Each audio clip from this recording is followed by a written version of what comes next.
Alright, check, check, check. I accidentally... Oh, no, not yet. Not yet. Don't end stream yet. I wanted to hit the share button. Hello, ladies and gentlemen, and welcome to another episode of Under Construction.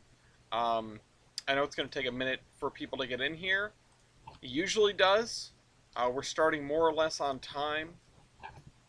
And I figured, as a little fun thing, because I accidentally loaded into the route instead of the session like an idiot, so let's try that one again. I figured as a little fun thing, just while we wait for everything to sort of get situated and for everyone to get in here. Hi, Major Baster. Major Baster. Wow. Master Badger. Hey, Mopac.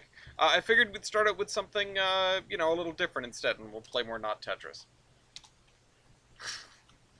Because everyone really enjoyed this last time. So, we're gonna try to beat our high score. I figured, what if I create like a new tradition? We do this before every stream, or we do this before every Under Construction.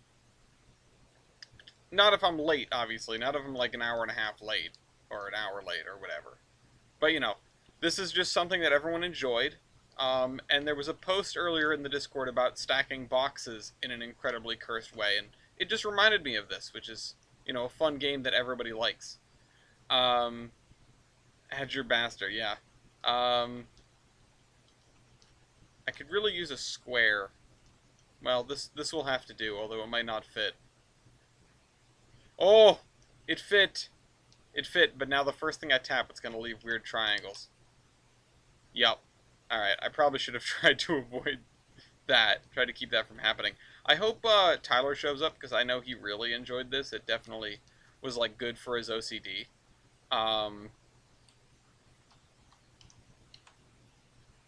As well as the people who were just making like a stack of... Oh, crap. Wow, I couldn't have done that better if I tried. Let's put it over here. Nope. Oh, that counts. That counts as being a finished row. And that was not what I wanted. Ooh. Okay. Okay. Do not ping Tyler 10 times, please. No, it isn't database repair. It was my own being dumb. And now I just... Again, I kind of wanted just a little tradition. Again, especially if we were to start early, I would do this to kill time.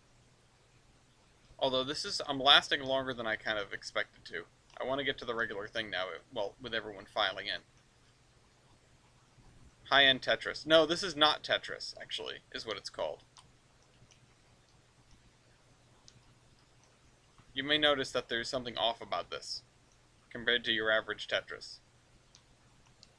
Oh, yeah, there is an old version or two, or an older version, I suppose. I don't mean to dismiss them as old versions, but the goal was to make Tolbrand fully DLS compatible, so it's up there. You can download it, and it should include most of the dependencies. There might be some things in payware routes, like N3V routes, which it's tough to tell what is and what isn't sometimes.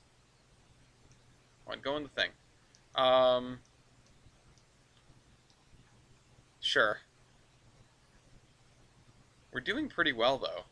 I got rid of all the long pieces on the side. Honestly, in this version of Tetris, long pieces are such a liability. I know they help you with score, but, oh, man. Oh, that couldn't have gone worse. This is the beginning of the end. For sure. We might be able to sort this out, but...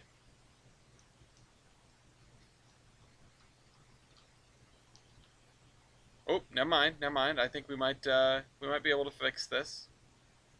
Oh, crap. Can't fix that. Flex tape can't fix that. We will get rid of another line, though. That's always good. Oh, man. That's rough. It's about putting the blocks in perfect order until it's terrible and you don't want to do that anymore.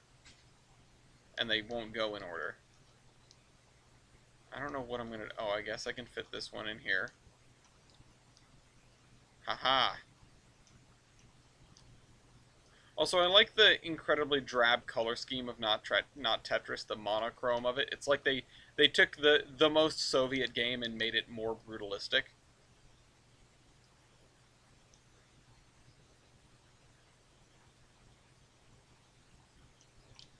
Oh, let's put it. Oh no, I actually wanted to put them on the other side. Oh, it's coming down now though. It's coming down. The towers are falling, or the phrasing. Uh, there were more porters. This isn't trains. No, this is it's a warm up. It's a stream warm up. Don't worry. I'm only gonna do one round of this, and I don't believe I can make it very much longer. I keep making mistakes. Oh, really wanted that to fit. That's the problem with this. And getting just 3 of these in a row. Imagine understanding how Tetris works. I mean, it works fine to me. It's perfectly fine. But either way, this is not Tetris. Which this is Trainz. Oh yeah, it says so in the video description, doesn't it? I did correct that. I'm faking everyone out here. I'm lying to my viewers. Um, I'm gonna get taken down by YouTube. Yeah, Tyler, you've been summoned because I'm doing this, which I know you really like. I know you really enjoyed it when I played this. Oh, crap. No! Oh, no. Oh, no, we're in trouble. No, no, no, no, no. Oh, okay. Stuff's coming down. Stuff's coming down. I need to be ahead of the game, which I am never ahead of the game. I'm not, unfortunately, I'm really not that good at Tetris. Long piece would not help. I don't want a long piece. I want squares. Ah, 31 lines. Please try again. I don't think I will. Oh, let's put the date in here. So like 2/16/23. Oh, sorry. 02/16/23.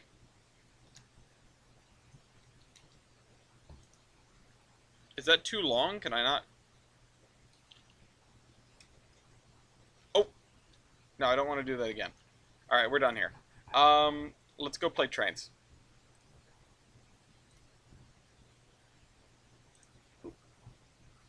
Anyway, I hope everyone's having a good week. The guts of the sand dome are almost done. That's good. It's okay if you're not good in Tetris. This is not Tetris. Yeah, that's a good point. Thank you. Oh, I need some water. I have some back here. And also, my back is just on fire today. I feel ruined right now, and I don't know why. Who just texted me? Oh. I'll deal with that later. Okay, so we were working on this last time. I'm not exactly enthusiastic to continue, but we do have to continue. So, I don't think I'm going to add cars and everything. Some of them have cars.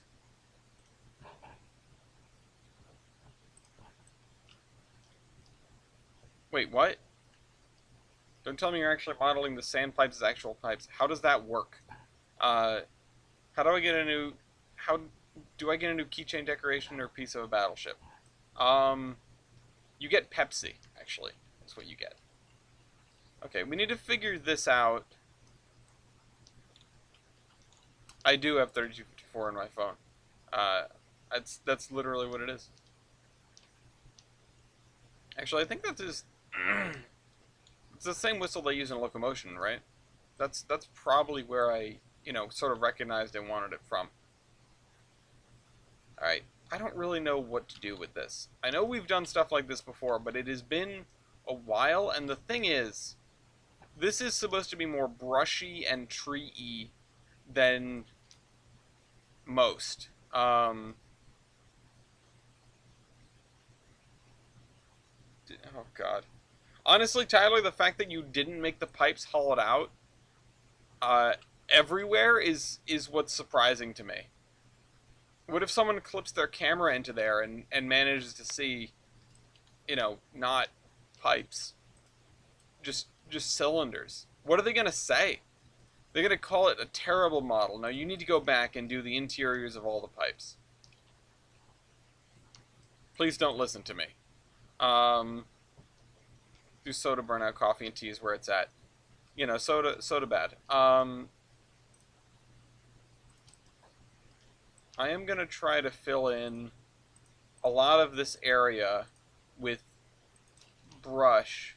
Like, we'll just use this one as an example of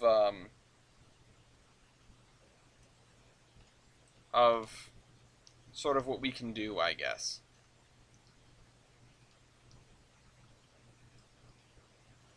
And I'm really not sure what to do here. I'm trying to picture this in my mind's eye, but I'm struggling because I'm not familiar with areas like this. I want some sort of, this is fine. We'll do this to here.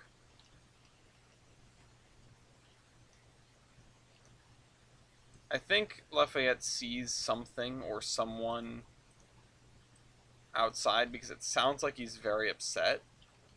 There might be a rabbit on the front lawn again.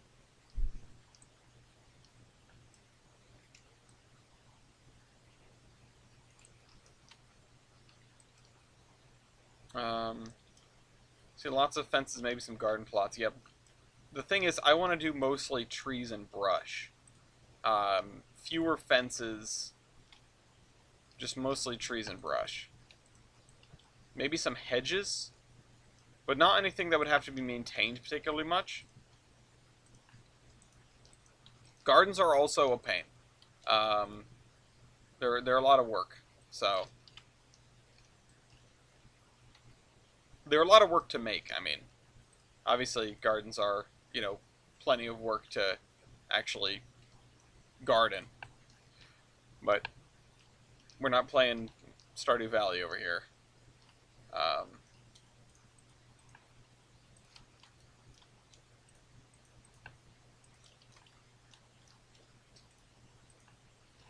Gone for an overgrown look. Yeah, I'm just trying to look. I'm trying to think about the places that I'm drawing inspiration from and what that sort of looks like.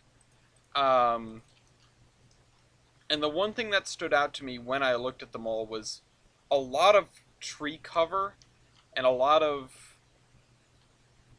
just like grass and brush. I don't really know how else to put it. A lot of the things were, even though they're fairly close, and even though these blocks are fairly small, it'd be rare you could see to the other side of them.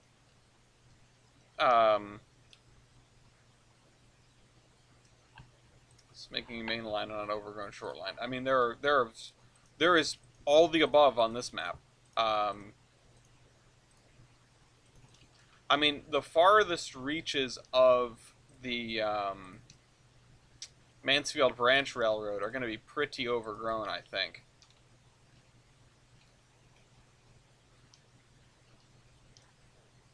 I also want some kind of dirt. Or at least, like, really messed up grass.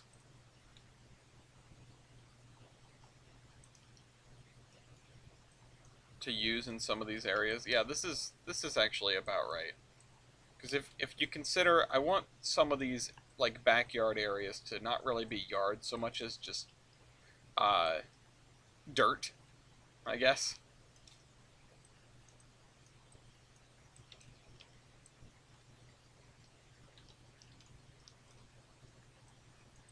And we can make whole corners of areas just hedgerow.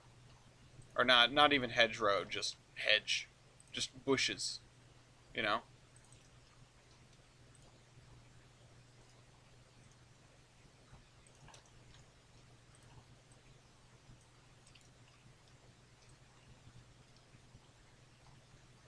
Pan Am's gonna be something. Yeah, no, I hope it is. I hope it's definitely something.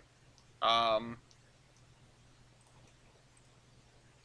the thing is, since these blocks are kind of small, I guess I can afford to spend more time on them than Olive. Um,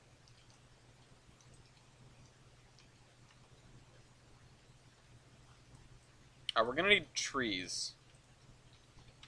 We're gonna need to sort of settle on what trees are gonna be here, and we have the generic, like the big leaf trees, like this guy. I'm calling them generic because they're the ones that we've used elsewhere on the route.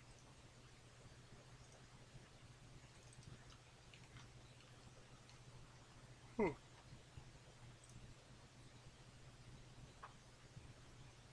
I think you should. I think next passenger station should have a cutoff spur with a boxcar on it.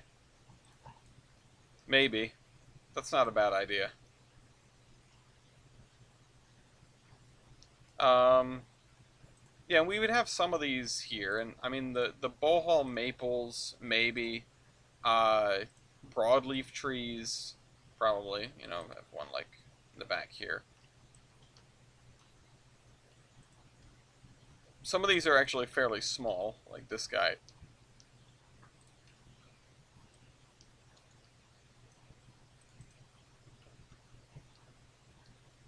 In fact, I'll put a few cherry trees out front of these guys. Out front of their houses here. There's probably going to be a lot of little fruit trees.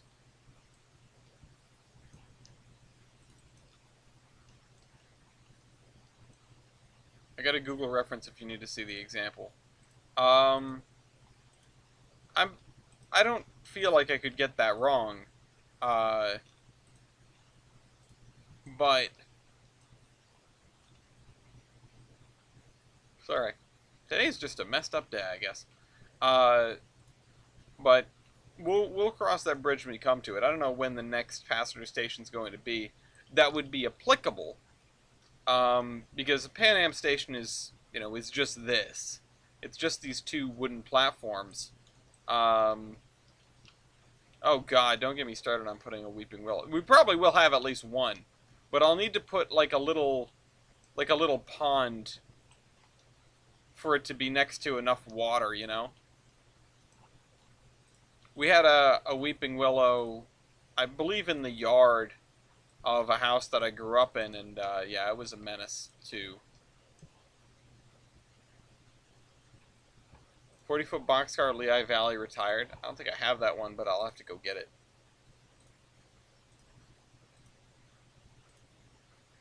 Oh, those guys.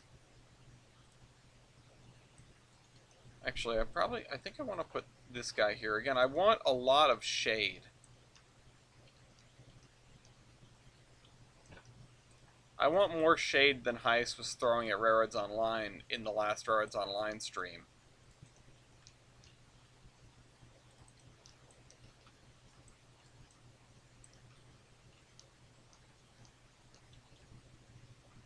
Yeah, let's see. Let's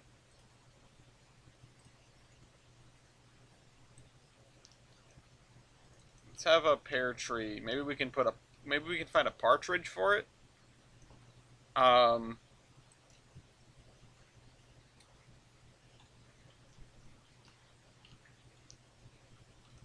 and let's throw down a stump too. Oops.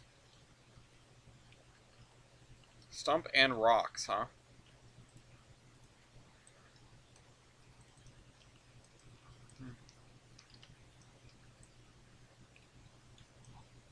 I think I'll delete this one actually.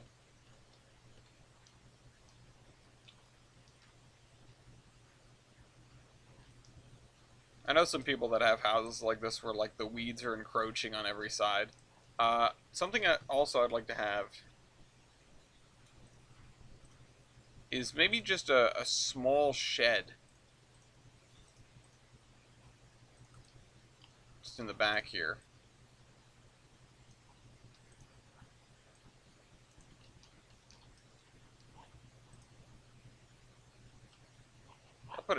I'll put a shay in every backyard.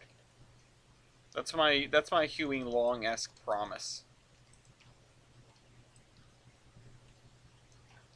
Maybe I'll try to cut down on the diversity for this immediate area, and I'll move this guy somewhere else, because it does look a little bit much.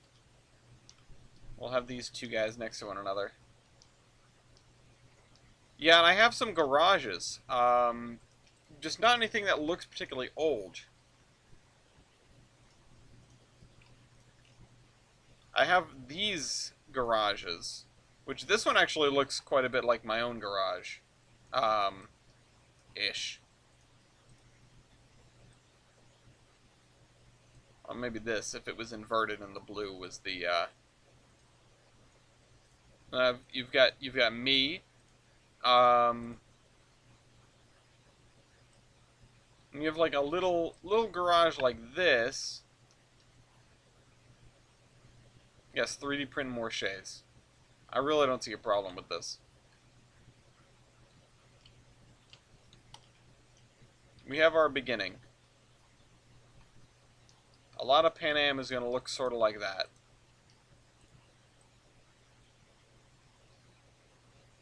What's funny is this was supposed to be... Oh wait, no, that's for the other one.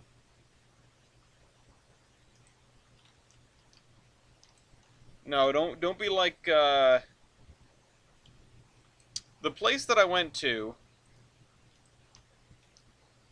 when I was down by New Orleans. Something or other sawmill. They had scrapped shays in the woods. It was very sad.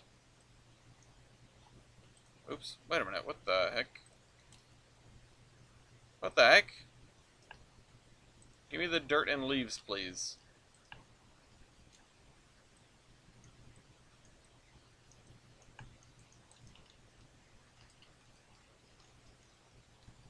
Alright. Again, we just want to do... We want to focus on grasses and some trees. Sus dirt texture. Yeah, it's just grass.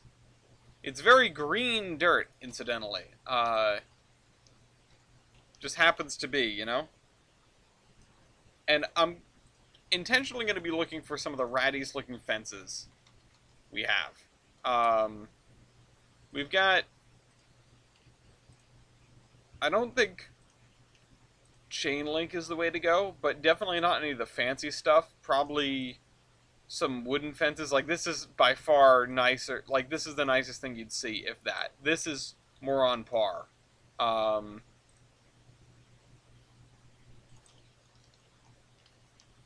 even then, it's probably only going to go a little ways back and then just turn into, you know, let's grab the shrub spline, or the scrub spline, as it were, and just shrub the hell out of this area.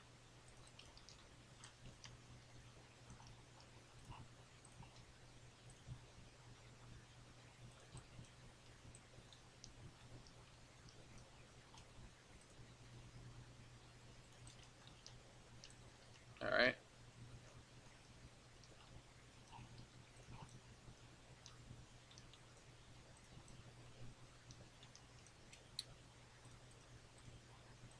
There we go.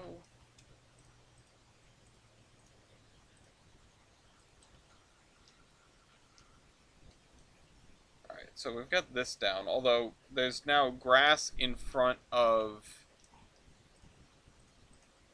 the walkway, which is not my intention. Oh, you know what? We could probably include some walkway. Which, let me grab the sidewalk spline. This is a little bit before the era of park locomotives. It would be nice to have, it would be clever to have, but considering the era, I just don't think we would have that, really.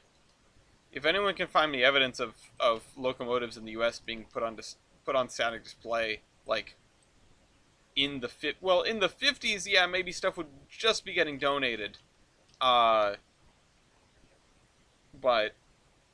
and at this point in time, yeah, I mean, it's not the most important place in the world, of course, but it is, you know, it's got stuff going on. It's got enough stuff going on for a small town of this size. A few 20s and 30s display locos.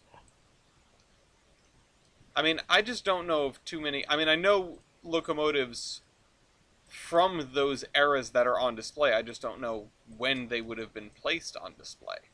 Uh,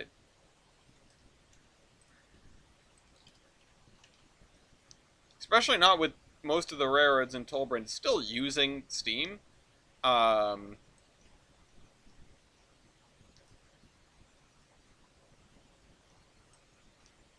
the only thing I could think of is maybe one would be on display, like an old New Shoreham tramway or a predecessor company thereof steam locomotive.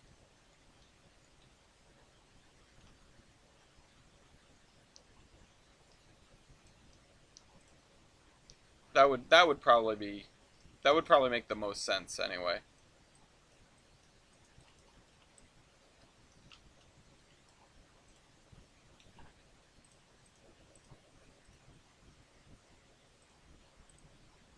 Just out in one of the towns that now only has electrified service, basically.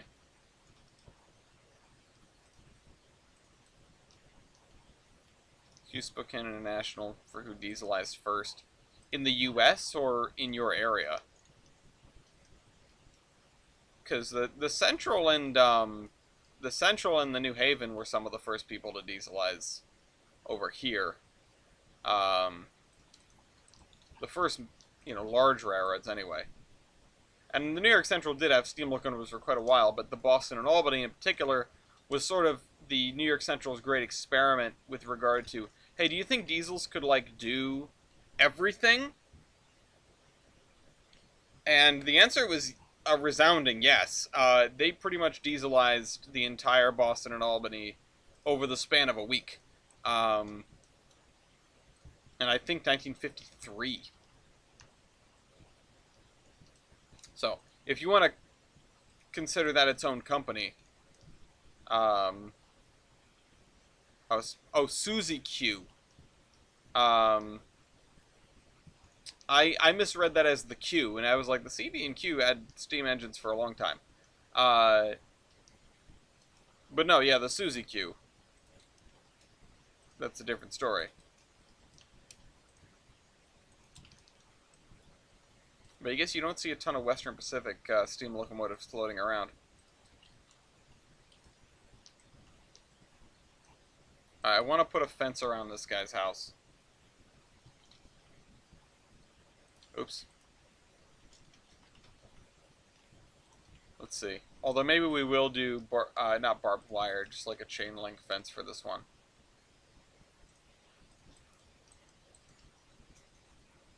Hi, Lafayette. Hi, good boy. Sideline on display. Yeah. Actually, there's a whole section of railroad like that, except the engine was then put back into service. We'll get to that when we get back into Geiger, or when we get into Gilson City, rather. Geiger is the MPS map. 5 WP engines, and one of them is in 94.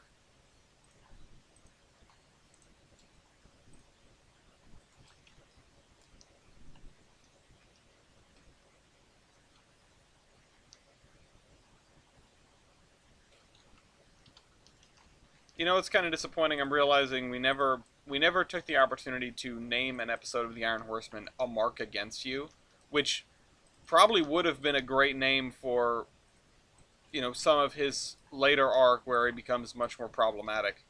Uh,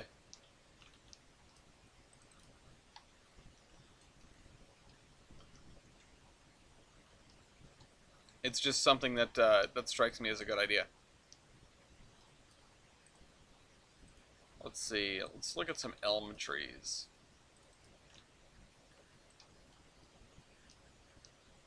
Panama Railroad 260, 299. That's a Cook Mogul. 45 SI in 50. Oh wow, 45. 45 is incredibly, incredibly early.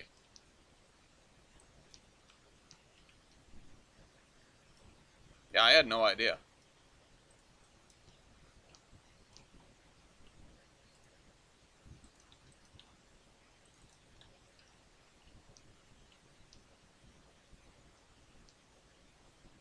Okay.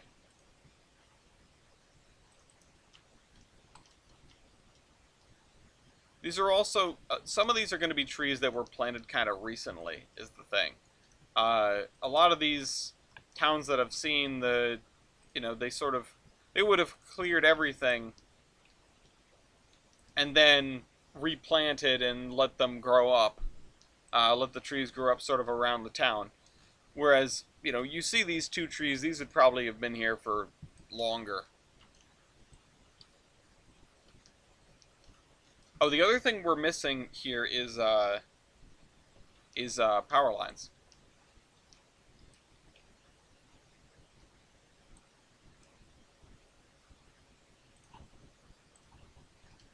Let's see.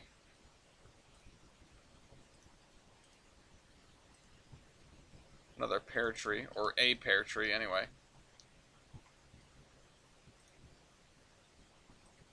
There we go. Let's get a spy balloon. I don't have any balloons. Sorry. Sorry to break your heart. Don't have any balloons. Let's see. Let's throw in some wildflowers.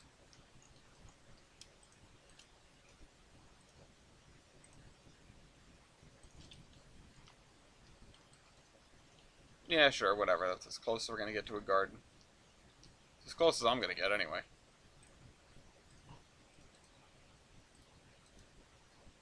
There we go. The second one. Don't ever talk to me or my son again.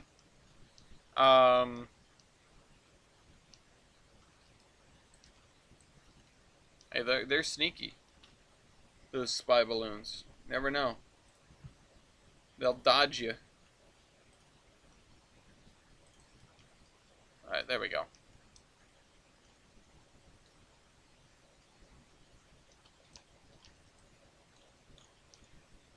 It'd be kind of neat if we put a small tree in the front of each of these. Maybe like, yeah, like a little apple tree. Okay, that's too big. Want a smaller apple tree.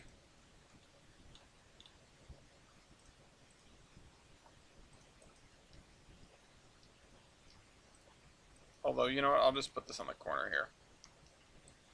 I really like that.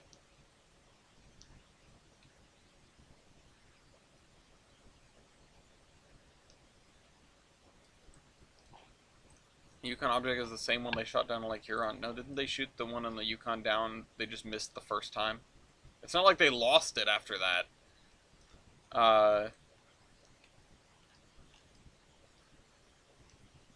They're kind of tough to miss.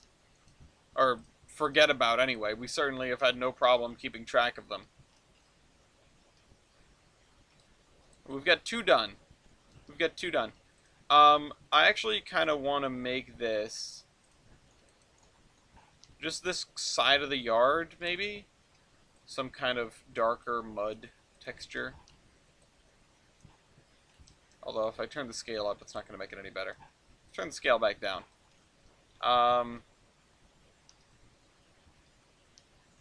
This area we'll put the pond in and the weeping willows. How about?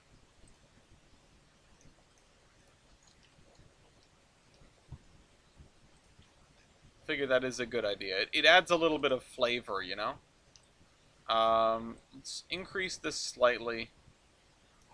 Let's increase this more.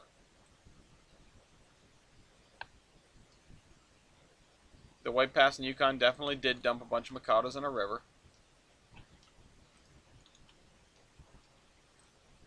I don't think it was just Mikados necessarily. I think it was a bunch of random stuff. Although there's a distinction to be made here between dropping things in the river by accident and dropping them in on purpose. Both of which almost certainly happened. Yeah, dumping stuff in the water by accident is actually a fairly common occurrence. I thought we were at like 100. Oh, there we go. Actually, dropping things in the water by accident and on purpose, if I didn't say that, They are both. It's a thing that happens. It does happen. I mean, we had a discussion about B&M 3666 in the group not too long ago. Notably, how after taking its tumble from the bridge, the thing that they tried to do to get rid of it was not to pull it up or even move it out of the way. They wrapped copper around it and tried to get it to dissolve. They tried to dissolve the entire locomotive.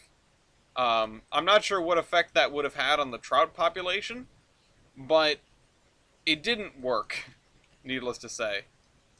That's true. If a locomotive falls off the rails, it's statistically more likely to end up in water than it is to end up on land. They really should have explained that to NS 32 N or whatever it was. 32 something.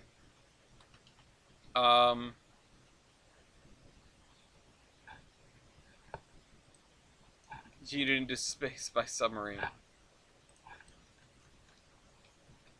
Listen, to a submarine, from a fish's point of view, if you drop a locomotive in the water, it's basically the same thing as it falling from space. They don't know where it came from above the top of the water. They don't even know if there is anything above the top of the water. Have you thought about that?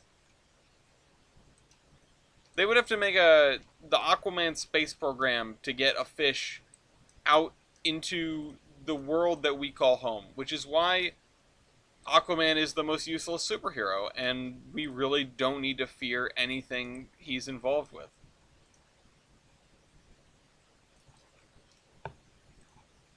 Don't at me. Jason Momoa is a pretty cool guy, but we're missing the link between submarines and trains. I really need to know what it is. Elon Fish. Elon Mollusk. There you go. Gods have blessed us with this glorious 10-wheeler. Yeah, actually, all of the missing pieces of the DNRGW narrow gauge, the ones that got sent to Alaska and then subsequently dumped into the ocean, they now run in Atlantis. They're actually part of the Atlantis steam program.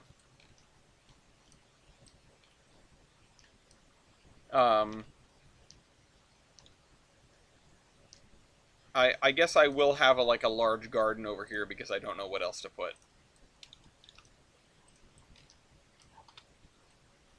If I was naming these episodes, this episode would definitely be called the Atlantis Steam Program.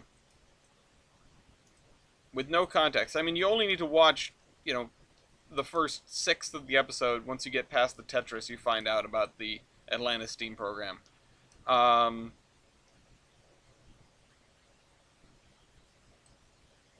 Yeah, but mining a bridge sounds less cool than torpedoing the bridge, which is what they should have done.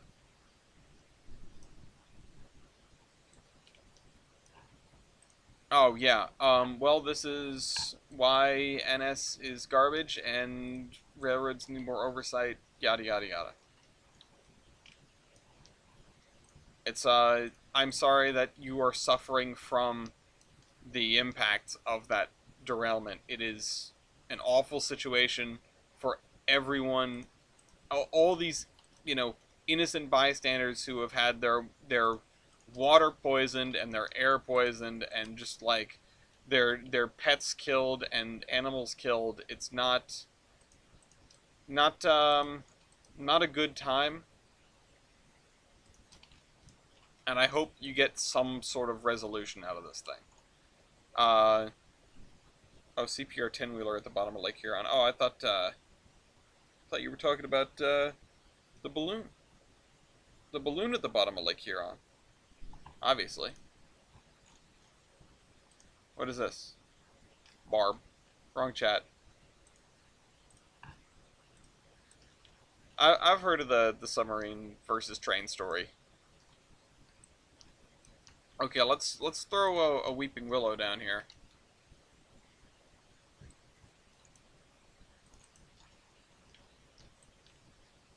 That'll ruin some pipes.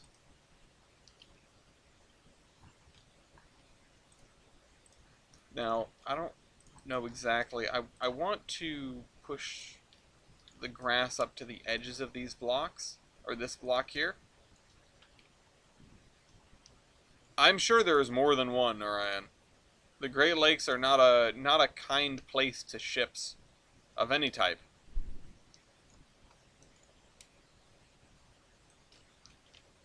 We all know about that famous one, but funny lead pipes in Pan Am. Yeah.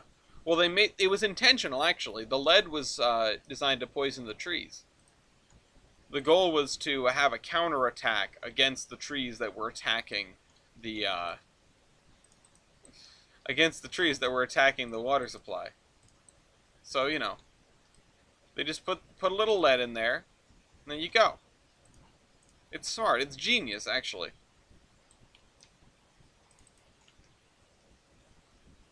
Mommy Willow and Daddy are, again, don't talk to me or my son.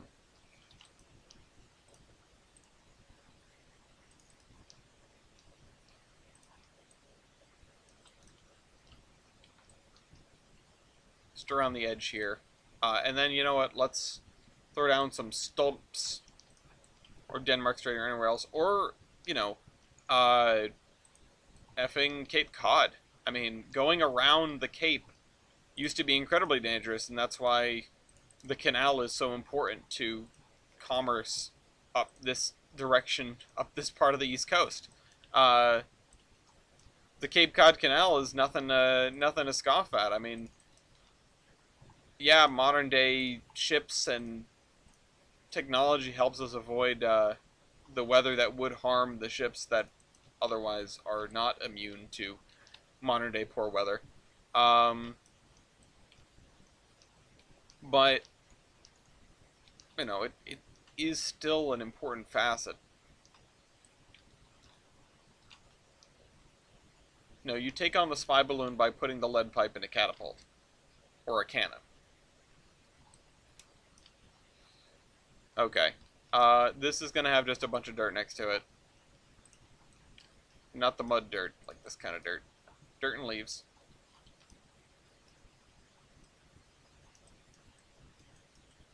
I like this texture a lot. I don't know where it came from. Knowing my luck, it's part of some $40 route that nobody else has. So let's fill this in. Way past Yukon Mikados looked like beefed up EBT Mikados. The EBT Mikados are surprisingly like old and anemic. I think I used one in a Royale at one point, and I was fairly disappointed. Honestly, oh man, I wish we had got the announcement about EBT 16 a little sooner. It would have been fun to throw that in the ring. Although we did Americans for the Sami Train Locomotive Versus. Or no, sorry, we did Americans for the one after that. We did whatever. We still didn't do the D16 against other Americans, which is what we should have done.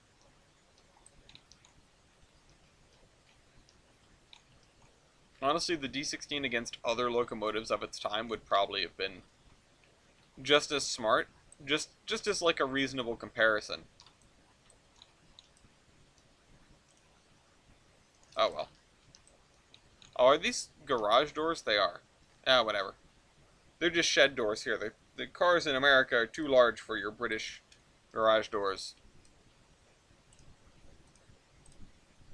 I remember seeing this crazy video from a age and a half ago about a guy whose car is like barely large enough for his garage, or barely fits in his garage, and so he has like this 10-step procedure to get the car into the garage and then get himself into the house, and it involves like him opening certain doors at certain times. If anyone knows what I'm talking about, please, and like can find it, please send it to me, because it was one of the most amazing things I'd ever witnessed.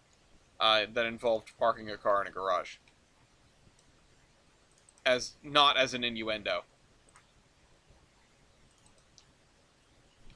I'm just forgetting stuff. Let's see. This isn't even as closed in as I thought it was. Most underrated locomotives are any model diesel locomotive built after 1970. Changed my mind. I don't know. Well, all the EBT Mikados get the love, while the little standard gauge 060 sits in a shed. That's because that's not owned by the EBT, if I remember correctly. It wasn't part of the collection. And even if it is, what the heck are you going to do with it? Uh, it's kind of trapped. I mean, you need standard gauge to run it, and the EBT's narrow. Let's see. I think it has a separate owner or something like that. There was, if I remember right, there are some legalisms that have to do with it.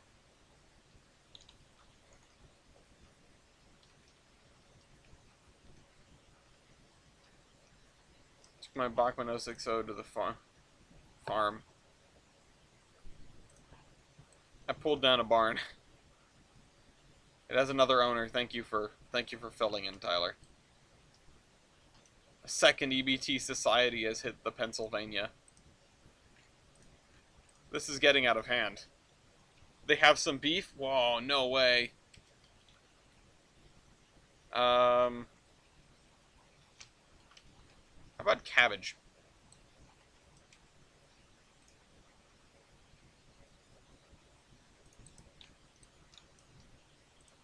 How about spinach? Oh, the spinach fits a lot better, and it looks a lot better, too. Please fit. Oh, how nice. There we go. How cool is that? We got a little garden. I said we wouldn't be doing a garden, but we got a garden. You want steak? Well, there's cows back towards Olive. Catch a train. We've got plenty of those. 3 and 16 should have a competition. 3? 3 as in the 060?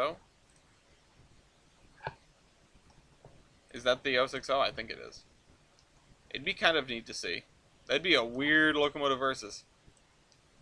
The thing with Locomotive Versus, and this is why I started to design Locodome, which we will do at some point. The thing with Locomotive Versus is that there are so many things you can know for certain about another locomotive that you're going up with, or going up against. You know, like if you're going up against an 060 with a Mikado, you know that it's going to beat you out in the weight computation. It's going to beat you out in wheelbase ratio.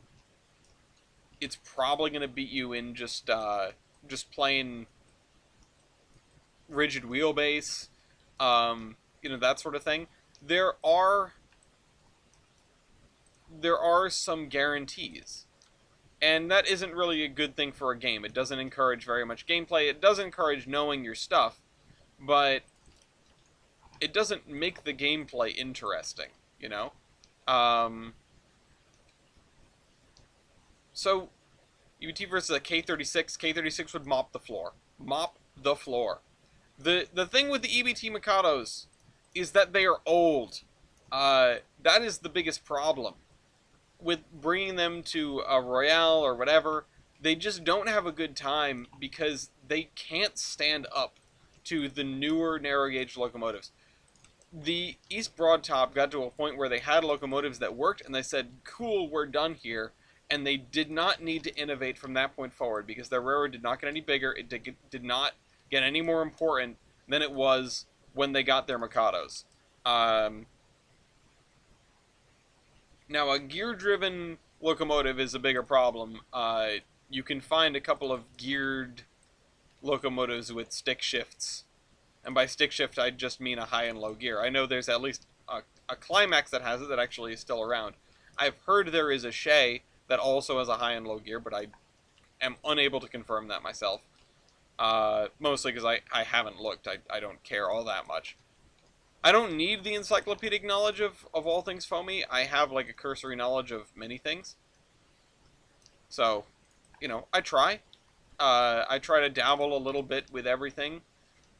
This and that and the other thing. I feel like if I'm asked a question, I can sort of BS my way through an answer, no matter what subject it's on. Such as an earlier discussion about the electronic brakes. It's, you know, there are people that know more than me. There are people that know more than me about brakes in general. I mean, my resume on brakes is I watched I watched Heiss's video on brakes once, and I wasn't even completely paying attention, but I did watch it. So there's my resume.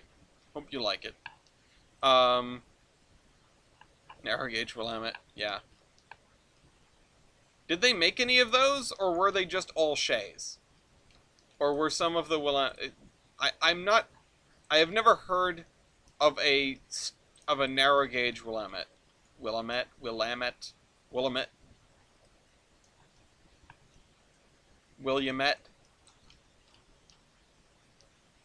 We're gonna go with William. A narrow gauge Willie. Small Willie. 24 gears, manual gear shift. Asking prices, barely working potatoes. No low ballers. I know what I have.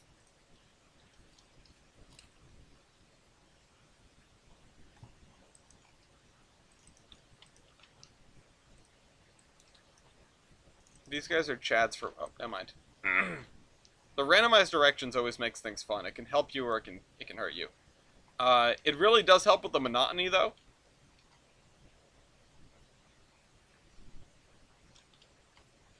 One of the things that I kind of want to do is actually cut back this road to here. And where's my, like, dirt track?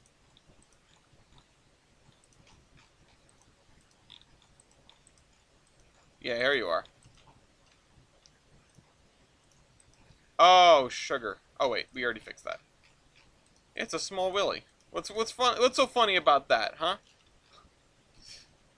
On the side of the cab, it just says "average" in like giant block letters. Matt, if you're listening.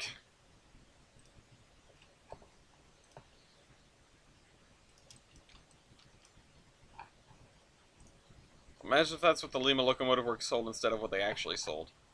Big Joe is on the 2-foot. Good evening. How have I been? Good evening, Dylan S. Rail videos.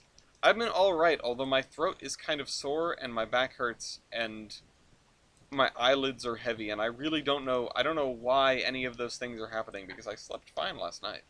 I swear I did.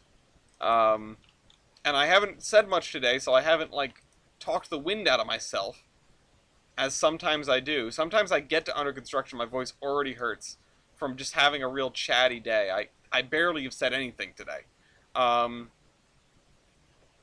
They built steam donkeys and steam dummies. Mandatory week-long vacation required. Yeah, I'd love one. I wish it had that simple of an explanation. I wish it was just a cold and not my body just being like, your dick. Get wrecked.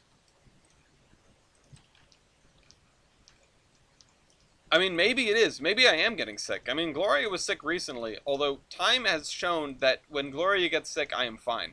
But see, now you said that. You had to say it. Now I'm gonna start feeling cold symptoms. I'm gonna placebo effect myself into an actual illness. The power of suggestion is gonna do me in. I've got the virus. Actually, can I taste anything? No. Let me make sure I can still taste something. Actually, crackers won't do. What I need to do is I need to do a taste test on something that I really want to eat. Like, give me some ice cream. Yeah, I'll taste. You know what?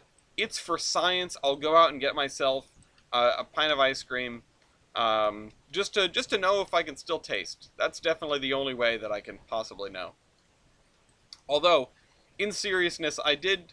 You know how some of you may have reached this point in your lives where you sort of recognize, like, holy crap, like, I'm an adult. I shop for myself. I pick my own food out, like. Or at the very least, I have money. You know, I have independence. No one can tell me that I can't go out and buy ice cream right now. And I'm here to tell you that somebody can. And that someone is your own indecision. I went to the market the other day, having just said to Gloria, you know what, if they have more of the Tillamook brand ice cream, which, by the way, Milky, Tillamook brand, good stuff. And they're gonna throw me in, if I do have the virus, I'm pretty sure they just, like, these days they just throw you in, like, a FEMA auto rack and and chuck you off the end of I don't know, off the end of Puerto Rico. Um, but in seriousness, I saw the ice cream that I wanted was on sale. I went over to it and I just sort of stared at it for a couple of minutes. And the store was about to close. It was actually very late. Um, and I didn't want to be that guy that's like in the store, in the supermarket while they're trying to shut things down. You know, they shut the lights off on you. Okay, that hasn't happened to me. But, um, yeah, I had never seen it before and it was on sale and it is like, you know how Haagen-Dazs bills themselves as gourmet ice cream, but they're not actually any different than regular ice cream. They just call themselves gourmet so they can justify the higher price tag. This isn't a joke, by the way. This isn't a conspiracy theory. This was their business strategy when like they started the company. They were like, this market is saturated. What are we gonna do? And it's like, well, what if we call ourselves gourmet? Then people will want it. Um, so don't listen to the propaganda. Point is, don't get Haagen-Dazs, just buy regular ice cream. But actually don't, just buy Tillamook, because it's really, really good ice cream, okay? Been at the store multiple times after the store closed. I was working night shift. Well, you have an excuse, okay? I don't. If they caught me in the supermarket at 7 a.m., having survived off of whatever I could scrounge off the shelves, which definitely would not be ice cream, they would have questions for me. They wouldn't say, "You've done you know, here's a day's pay for a job well done." Although, because I would certainly be getting paid, because if they locked me in the supermarket, that's probably their fault, and I'm going to take them to court. That's a joke. I'm not going to do that. You know, it's a hassle being locked in the supermarket. You know, it's more of a hassle taking them to court. But I stared at the options and I just sort of gave up and went home without ice cream.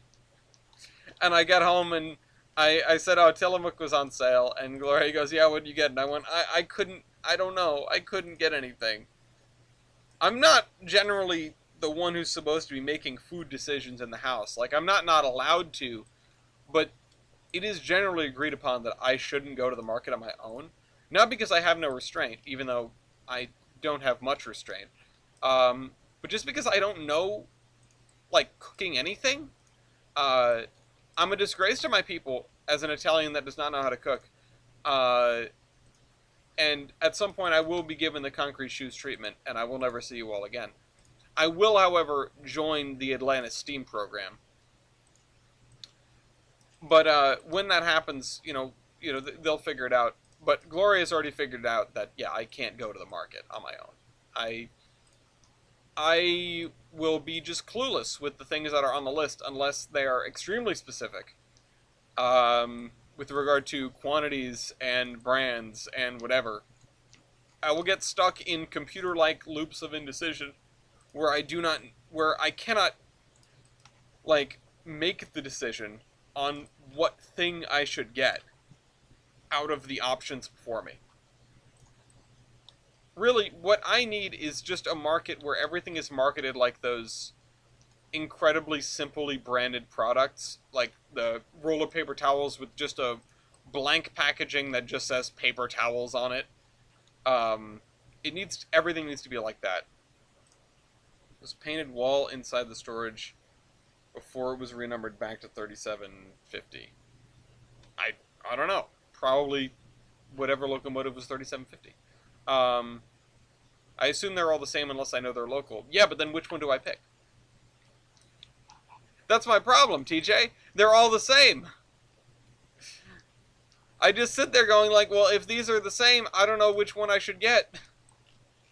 I can't make the choice. 1737. I did not know anything about that. Although I did talk about...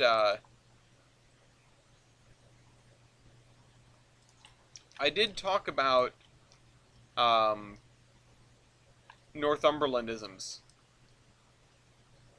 The local one. You just said, but if I don't see the local one, they're all the same.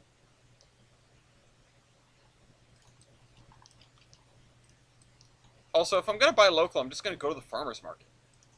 When I'm in the supermarket, I'm there to get in and get out, which again presents problems when I am stuck in a boot loop looking at four identical brands of, you know, whatever the hell. BJ's. I do have a BJ's card. Um, I don't go there often because I no longer have four people living here. I went there for tires, which was a good call because I had a really good deal on it. But now I need to get that car lined again, and I don't want to. I don't want to take it to. I don't want to take it to one of like the major shops. Oh, we're talking ice cream again. Yeah, Ben and Jerry's. Actually, when it comes down to ice cream, it's like for the for the most part, I'm just gonna pick whatever's on sale. For ice cream or really for anything else, I do not have very much brand loyalty. It doesn't bother me that much. So whatever's the cheapest, whatever's on sale, unless I am consciously picking the local option or whatever, like the ethical option, etc. I'm just gonna like pick whatever is on sale. And the thing is, my issue is when nothing is on sale.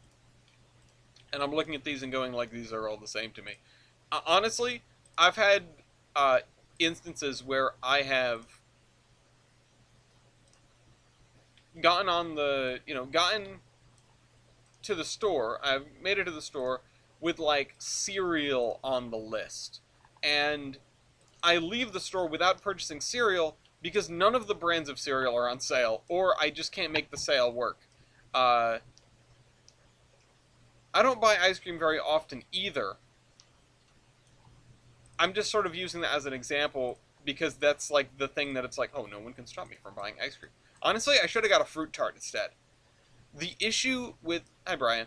The issue with fruit tarts, which I do love dearly. If you guys have never had a fruit tart, oh my god, go have one. But get like a little one, make the sale work like coupons. Yeah, I wish I thought that far ahead. I used to spend time couponing, or someone in the house used to like set out coupons and make like a proper plan with whatever. Gloria, it was originally John and then it was Gloria, and now we just work and we don't have time for that. It's just the sales that I get with my Stop and Shop card are enough um, to placate me. I don't have the time. Um,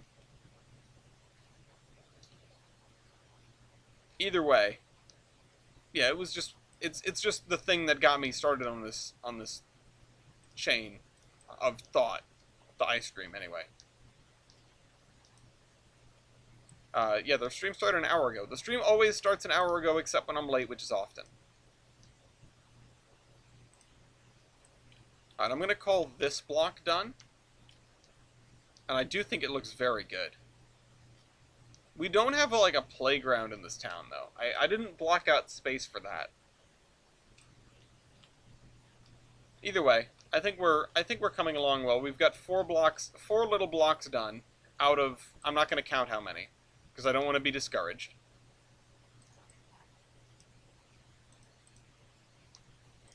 Give me this, please. We can go parkless, yeah. They don't need to park.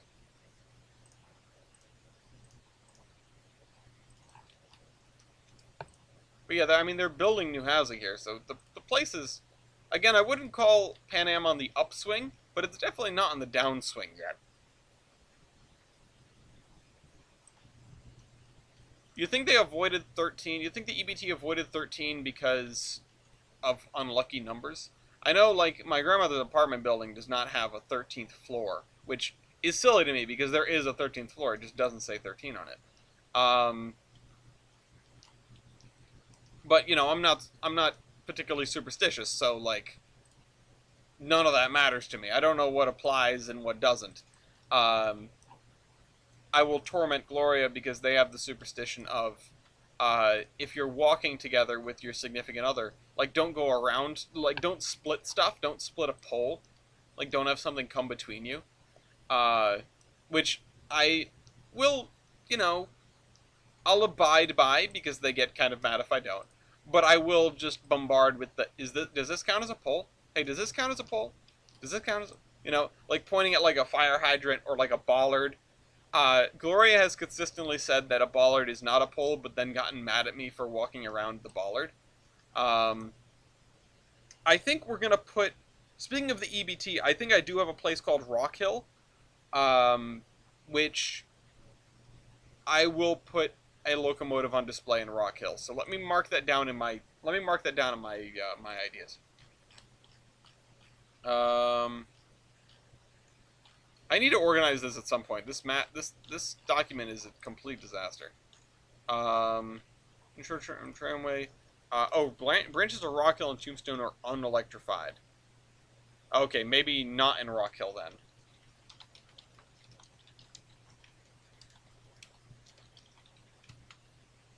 Maybe in New Shoreham then, because they wouldn't get steam engines anymore. What loco? I don't know.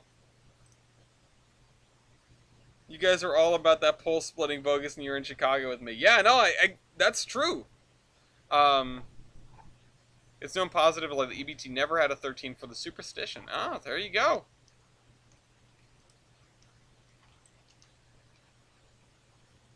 Yeah, well, I mean, TBA, I torment them.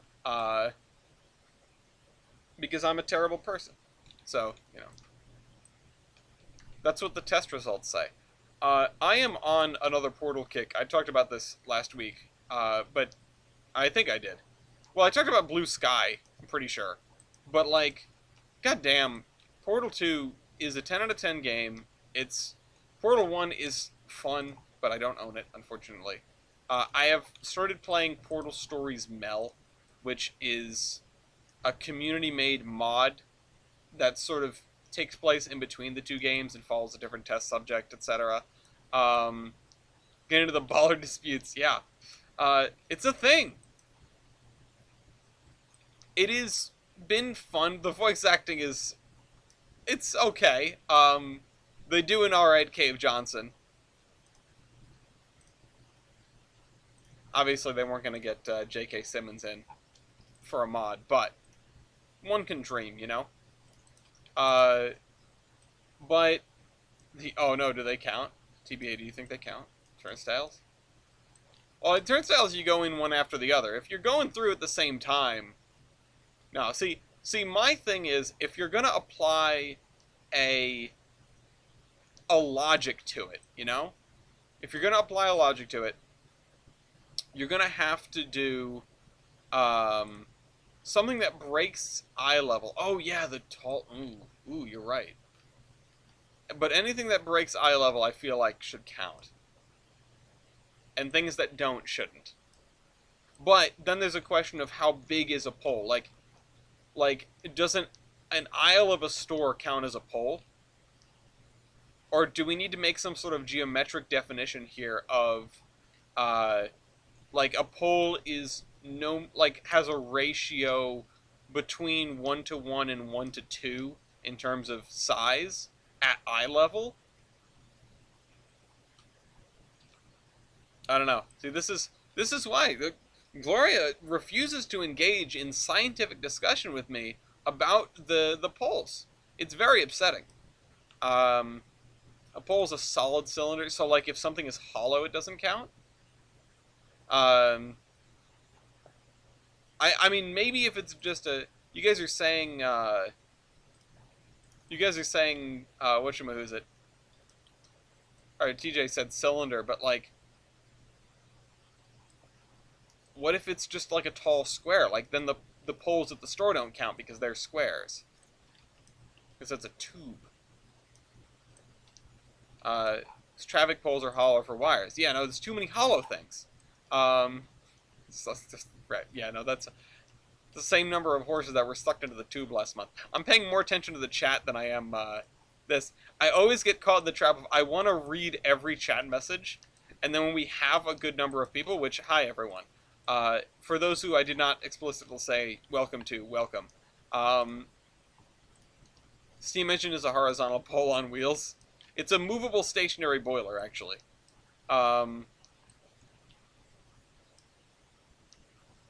If the two of you stand on a line that passes through the center of an object on either side and can't see most of each other, that probably counts.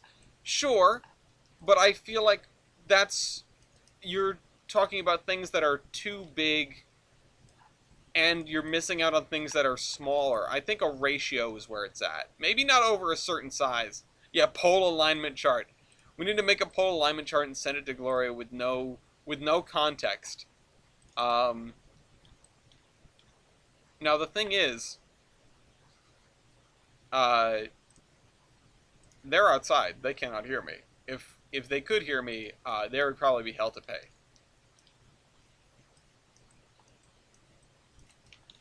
I want to put something in this area here. Let's see. Rubble big. That's not very big.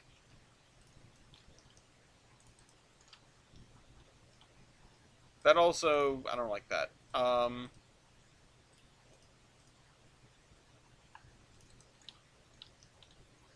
What? That is so small. Rubble small and rubble big are not that different from one another. I need help picking Ben and Jerry. See, now Matt's caught in the same problem. Chaotic Evil's just Poland. Ogillies has Polish roots. He should be on the alignment chart.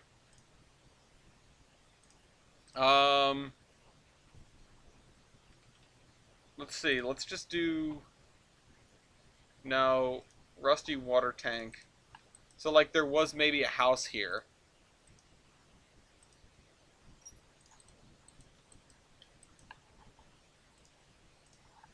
Maybe I'll just put this here.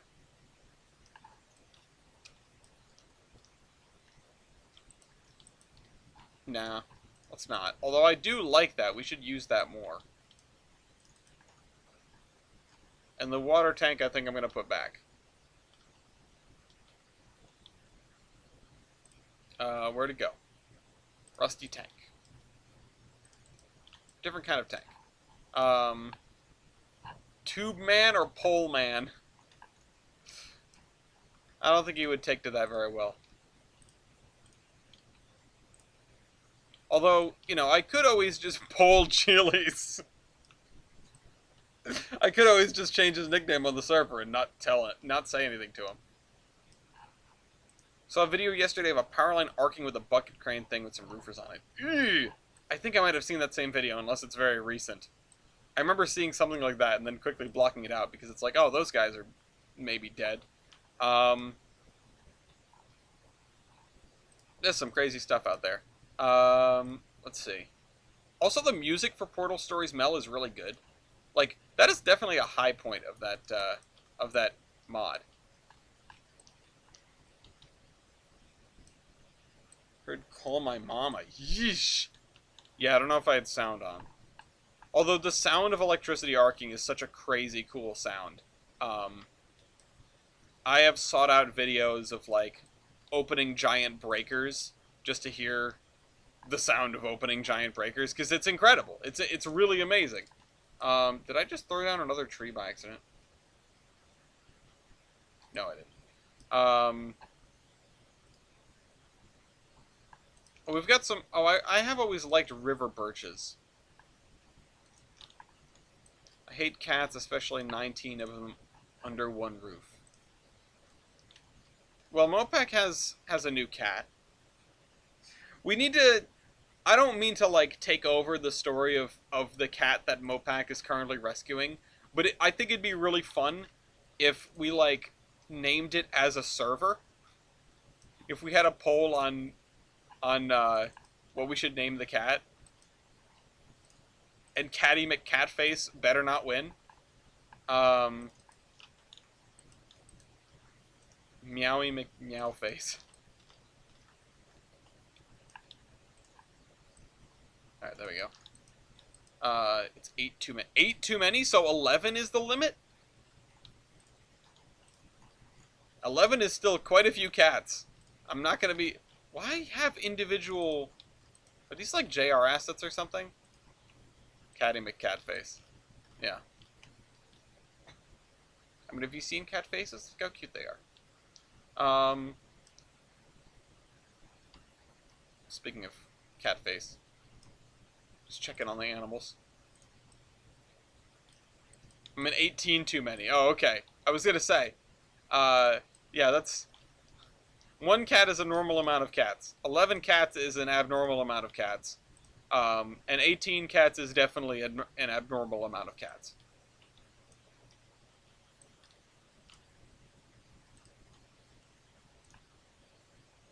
What is this? What kind of fence is this? Oh. Okay, sure. Yeah, they probably installed this fence like an age and a half ago. I don't know what to put over here, though. I think I might just go nuts with the bigger trees for a minute. Because stuff that has a significant overhang is kind of what I want, and I want more of these areas to be in shadow.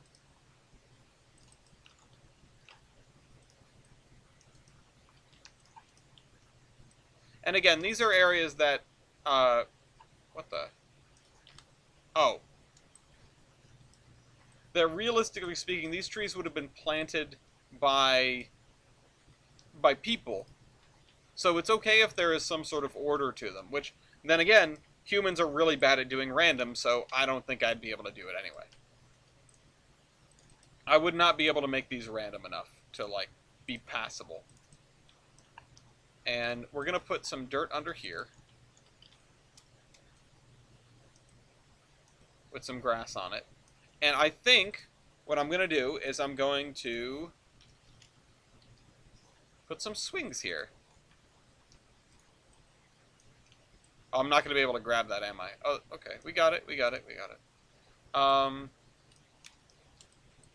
What locomotive would you like K&L Trainz to make or redo? See, for a long time my answer would have been the Q2, but unfortunately, that's not going to happen. Make me a cog. I am once again asking for Wombeck in Trainz. Honestly, what was it? I think it was like the Erie 0880, like the giant Camelback 0880 that I called the most steam locomotive. I kind of want that, if no other reason than to put it on display somewhere in the VMR. Listen, the diagrams are upstairs at the thing. You know what? I need to open a dialogue with them, because they're one of the people. I'm trying to deal with the 470 people first and see if I get any bites from anybody else. But I also don't really have time to make trading cards right now. I'm going to work on the 470. I'm going to send them a response email on Saturday, probably, while I'm at the PN. You know. But also, definitely need a website. Definitely need a website. But I need, like, an e-commerce one. Again, I'm probably going to just make, like, a very basic one. Oh, excuse me. What engines are in the current batch? The ones I have for sale right now, let me tell you. They are, let's see, there's project data, batch 2. They are Baldwin 60,000. Get out of here, pop-up doodad. I understand you updated an extension, but I don't need to see it. Baldwin 60,000. SAR 3450, which is the Red Devil. 4014. Timken 1111, that's 4 aces. Strasbourg 90. Reading 2102. Skookum 765. Milwaukee Road number 1, which is one of the A-class streamlined Atlantics. Flying Scotsman, Valley Railroad 3025, which is the SY they have. Slurge 1744, which is an SPM6.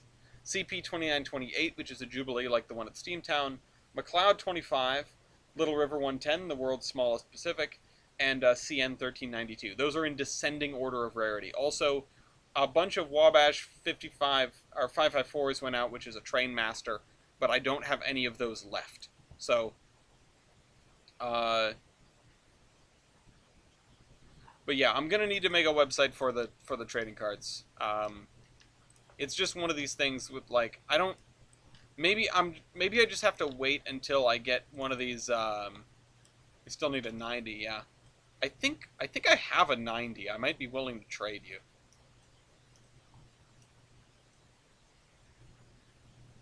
Um, Pay respect to 2929.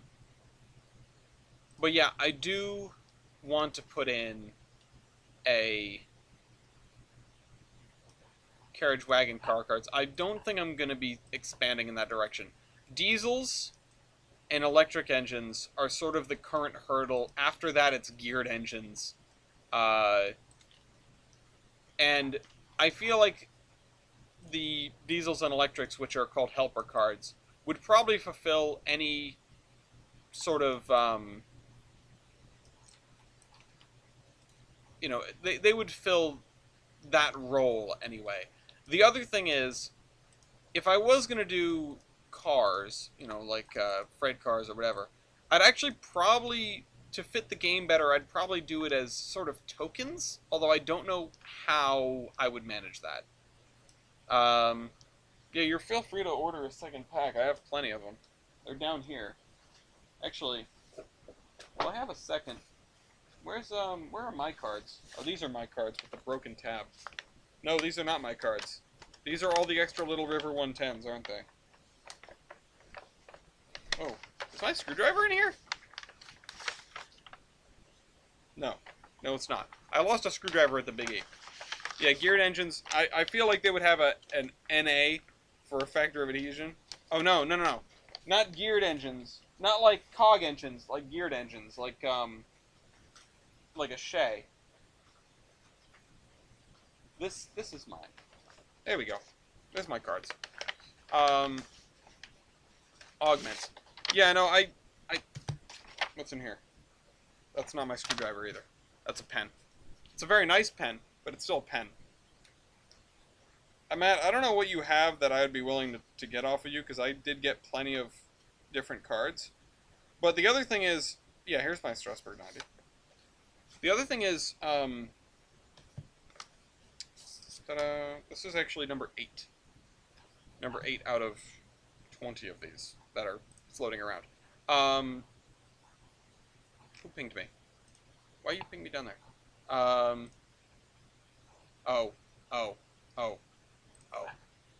I see TJ. But yeah, honestly, the game is probably going to be complicated enough. Yeah. 110 approaches 3713. Again, Locodome is going to be an interesting thing, and I'd like to try it out, I just don't have the time.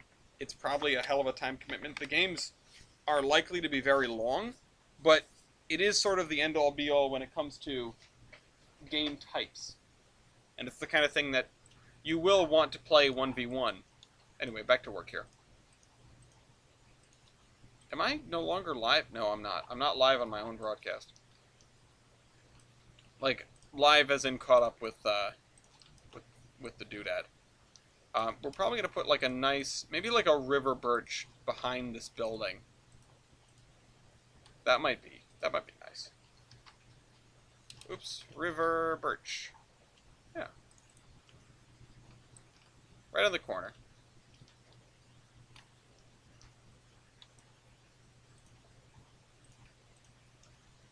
Let's do this. Let's fill this all the way to this. We're not doing gravel, we're just going to do dirt.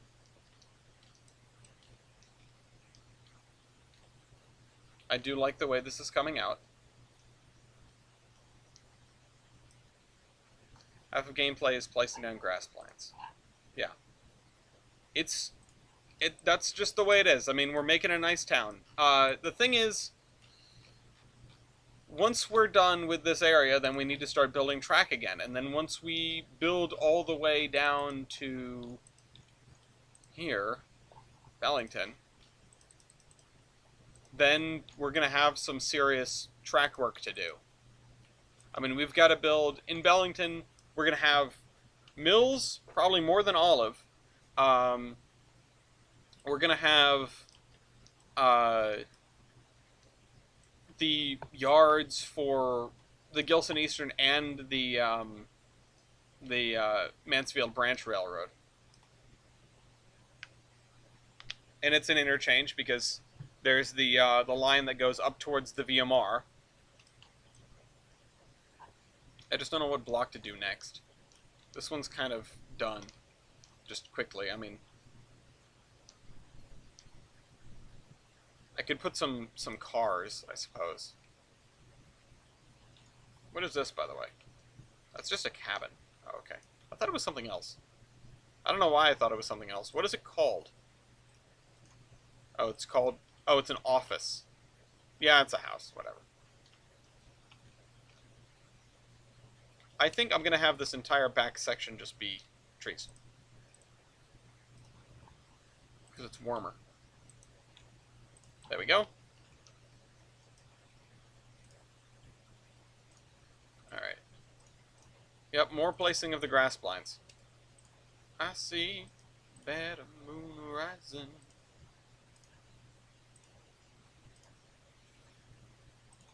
I think I may do a... See, the thing is, I have things keeping me busy on weekdays, which is why I haven't made a return to Royales yet. This route, this whole block burns down, 5 years later is converted to the town's first park. Yeah. I guess we'll keep up the no parks, huh? But I may, yeah, take two extremely competent and extremely willing volunteers when I have the time to figure out Locodome.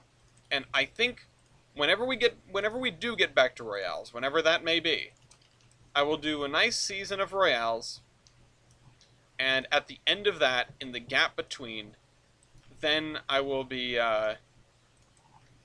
working. I'll do some Locodome tests, probably private ones, and then maybe a public one or two.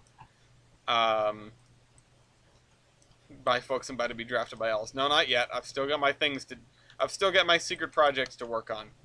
And when I say secret projects, don't anybody get excited, because it's not secret with regard to like this channel or anybody here. It's just something I'm working on with somebody else, and I have to keep it under wraps for their sake.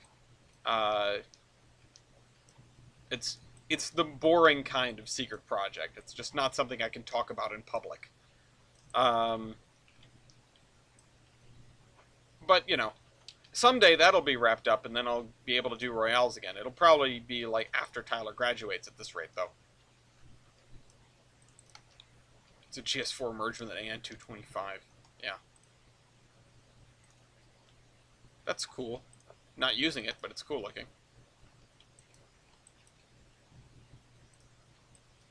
A GS225. What sort of stats would that have? Tell me about the GS225. Only one ever built. The only Southern Pacific steam locomotive destroyed by the Russian army.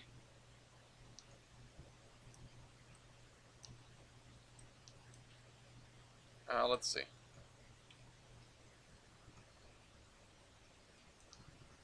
Let's see, I think I'll block out a fairly large backyard-ish area for this.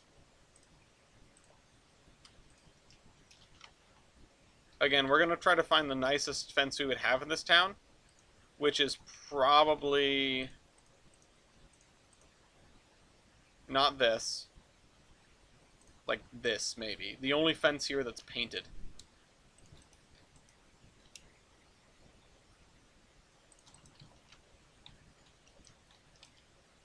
Although, this goes around the front. We need something bigger for the backyard. Wood panel? No. A wood panel. No, not that.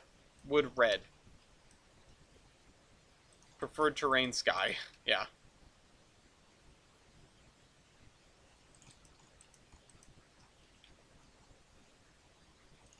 Honestly, if... I'm probably not going to go through with this as an idea, but if I were to ever include, you know, sort of vehicles or, you know, a rolling stock in Locomotive Versus or in Locodome or equivalent game type, it would probably, they would probably be, you know, tokens of some kind. They wouldn't be specific cars.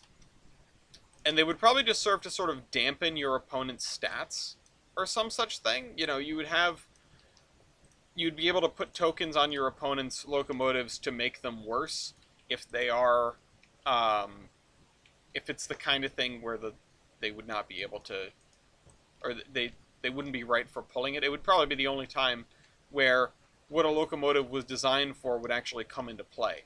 Locodome is the fourth and final locomotive versus game type. I say final, but who knows?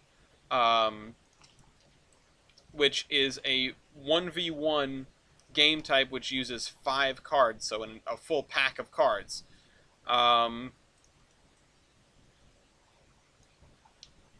And it has much more dynamic play than... this is not Square at all, but I suppose that's Frank and Frank for you. Much more dynamic play than Locomotive Versus. Locomotive Versus, like I was saying, is you sort of know who's going to win unless you have an incredibly savvy person against someone who is maybe only moderately savvy. And yeah, because most locomotives, you'll be able to get the lead and then not give it back. And let's be honest. I mean, Locomotive Versus is a pretty deterministic game type. There's only one pair of locomotives. Those stats are all pre-decided. It has to do with how you sort of, in what order you pick them, and picking the right ones, knowing the right ones, or figuring them out based on other stat calls. Oh, that's not helpful. All right, let's do the search filter then. Oh, okay, sure. There's no garden spline.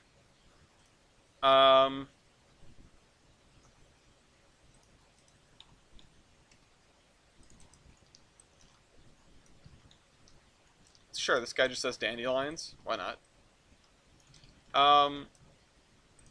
Yeah, there isn't a lot of it's mostly determined. There isn't a lot there that you can adjust based on how well you are at the game. It's which is sort of, it's that's sort of on purpose. I mean, we invented Locomotive Versus as a way to compare two locomotives and settle the arguments of what was better than what, and so we made it work. Panama Canal engine, one pulling power, one ship. Place makes opponent's engine a canal engine for the player's turn. And I feel like we generally did what we set out to do when it came to creating Locomotive Versus.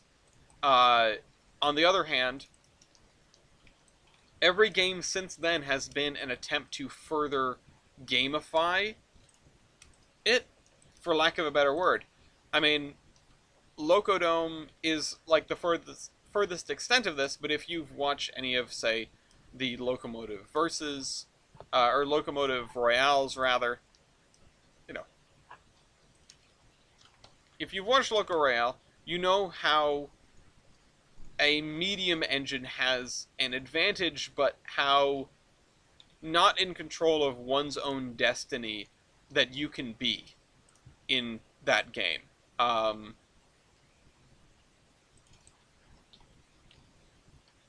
It's entirely possible to make perfect stat calls and still pretty much get mopped, get the floor mopped with you, because the other locomotives are all just, better than yours. But at the same time, the flip side of this is it is wholly possible to outplay your opponents, both by just generally, playing better and beating out people, by just doing better stat calls, by learning more about your opponents and getting ahead of them on account of that.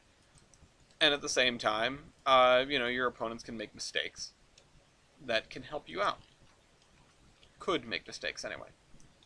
There's a gamification there. There's something to it beyond Just, is your locomotive better than theirs? Double headers is, it goes even further, because you could basically, if you play your cards right in a double header, you can maintain control for almost the whole thing, no matter if your locomotive is larger or smaller than your opponent's, or locomotives, plural. It's about switching with your teammate at the right time, using your boosters correctly. Um, you can do very well. Now, I don't know how Locodome is necessarily going to work on this sliding scale of, will it be, sort of perfect to what locomotives are better, or what what players are better.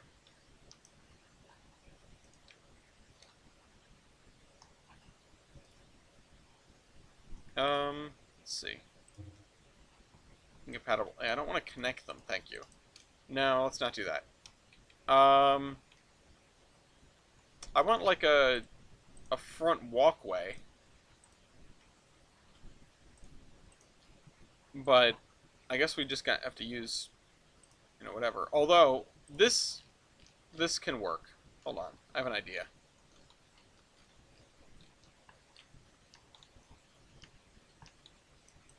If we put the end underneath the building, and then put the other end underneath the road, it works.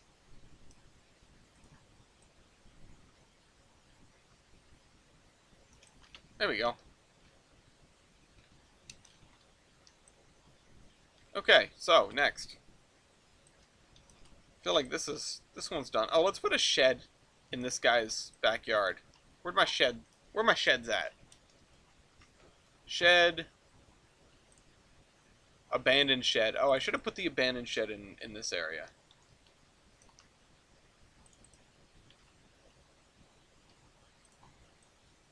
There's a shed like this on the main road near my house. It looks similar, and there's like a tree that's trying to grow through it. It's right next to it. Hi, Lafayette. Concrete shed. Well, I want a wooden one, if at all possible. Farm shed, corner shed, farm shed with logs in it. A garden shed. Alright, good night, Orion. Get some rest. This actually looks suspiciously similar to the shed that my dad built in his backyard. Windows and all. Should actually take a picture of this and send it to him and be like, hey, I found it. I found your shed in Trainz. Part of me also wants to just sort of scatter sidewalks on some of these roads. Not with any real rhyme or reason, just, let's say we put a sidewalk down this side of this road. Just, that's it. To maybe this intersection.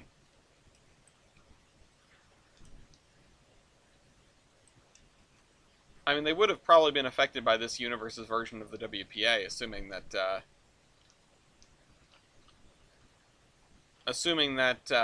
sort of the depression happens in the same way.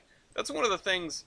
I've written a lot of lore in the Tolbrin universe, but I haven't, and by a lot is relative, but I haven't really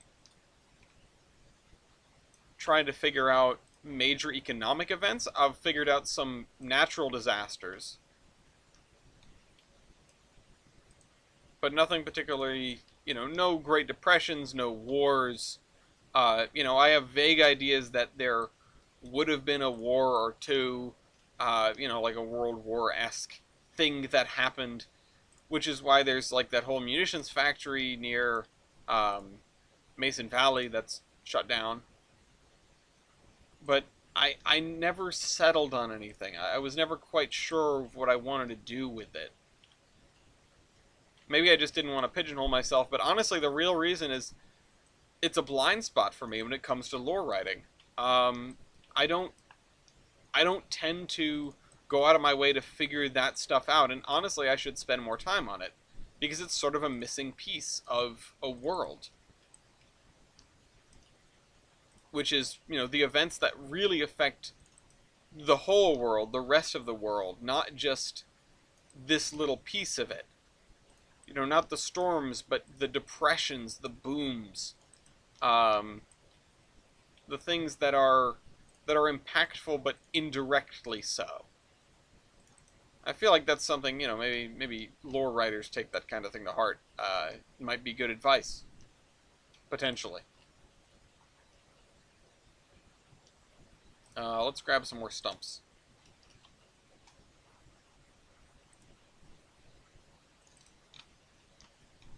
Alright. Gloria's back inside. Nobody tell them that we were talking about pole splitting for so often. For so long, rather. And we've got a corner of this, once again. We've got a corner of it. I'm probably going to leave this area dirt, maybe all the way to the corner.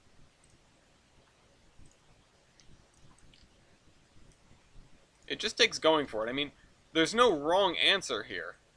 I'm sort of having what I will, I guess, continually now refer to as the ice cream problem, where I am sitting here and thinking when I could just make a decision and go for it and it would be much more effective. And it doesn't actually matter either way if the thing we do is the best choice or not. It's just, we have to put something down. We have to build a route. We're working on it. I can't just sit here and twiddle my thumbs for the next 2 years or however long, trying to figure out what to put in this block of Pan Am. I mean, honestly, to the horsemen that are hearing this, that are working on the MPS route, I commend you guys for doing all the work that you have been doing. It's very impressive to see, even, you know, even from, well, whatever perspective I have. I don't know why it would necessarily lessen the impact of it.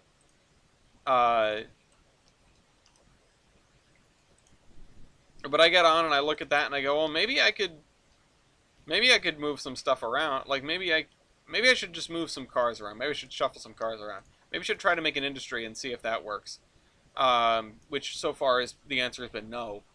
Um, and I just don't feel like it. Like I'd rather go play Run 8, I guess, and I don't do that. So why am I in MPS?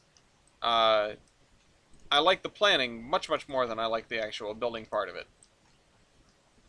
The planning and the lore writing, but this is the real meat and potatoes. This is what you get at the end of the day, because I'm not writing in a vacuum. I'm not planning for no reason. I want a world to play with Trainz in, where I'm not worrying about, oh, am I in the team speak? Am I sending these cars to the right location? You know, yada yada. And yeah, okay, the goal in MPS is to eventually get to the point where we do have sort of a functioning world. At least that's my goal, and so, same with the goal here, obviously.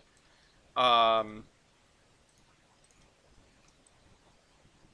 and at that point, it'll be like, oh, you know, yes, we do want to send, the grain over here, and we want to send the you know, the livestock over here, and we want to send the steel billets over here. But it just feels like the stakes are going to be so much lower than in Run 8, because in Run 8, I mean, there's other people that are counting on you. They expect things to move like fluidly and efficiently, or at least they expect them to move. You know, when somebody's been ignoring a yard that they usually do, the whole world gets stopped up. I mean, someone's got to go in there and have the balls to actually delete the trains that have been piling up, and I'm never that guy because I'm just like, oh, should I be doing this? Um, Anyway, that's why the next run session is not in Run 8. Or the next, oh my god, let me have the other one. There we go. The next community play is not a Run 8. It's actually in SAR, which I'm actually very excited about. I spent the last day, when I wasn't working, digging up the old SAR manor and finding a place for it, and finding a new map for it. It's actually been very exciting to try and get that situated.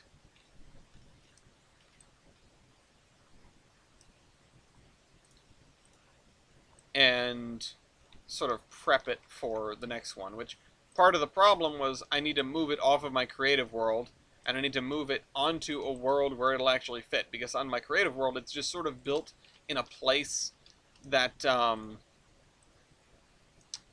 it's built just in this area of forest hills slash plains. I actually think I built it over water originally because I wanted a big flat area to build this thing on. And I made it all out of dark oak, which of course will look best in a dark oak biome or a spruce biome.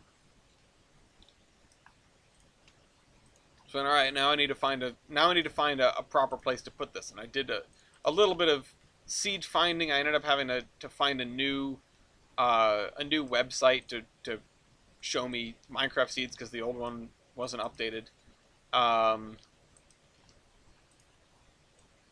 For whatever past 1.8. And eventually I did find a seed with just enough of a piece of spruce forest to let me drop this thing in. It does look kind of silly. It does look almost like I built the spruce forest around the manor itself, or around the building. But I assure you, I did not do that. I just found a nice looking piece of land, which was not as nice as I thought it was going to be because I was expecting flatness-ish. Did not get that even in the slightest. Ended up with a mountaintop almost that I had to level and then put the building on, and then fix the corners of the building that were overhanging sort of the earthscape below. I don't know. It was more work than I had anticipated, and of course, the whole time I have running through my head, like the engineer's principle of, if it ain't broken, it doesn't have enough features. And I'm thinking like, ooh, I could have everyone on their own specific teams, but also in like the greater Team South or Team North, and have it automatically update who is the SAR. Oh,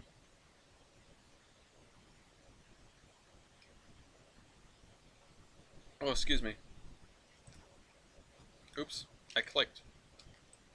When, like, if you kill the SAR, you become the SAR, so I should have it so that it automatically updates who the SAR is when someone kills the SAR. And, like, it started off as things that I was pretty sure I knew how to do, or at least had a vague amount of experience with,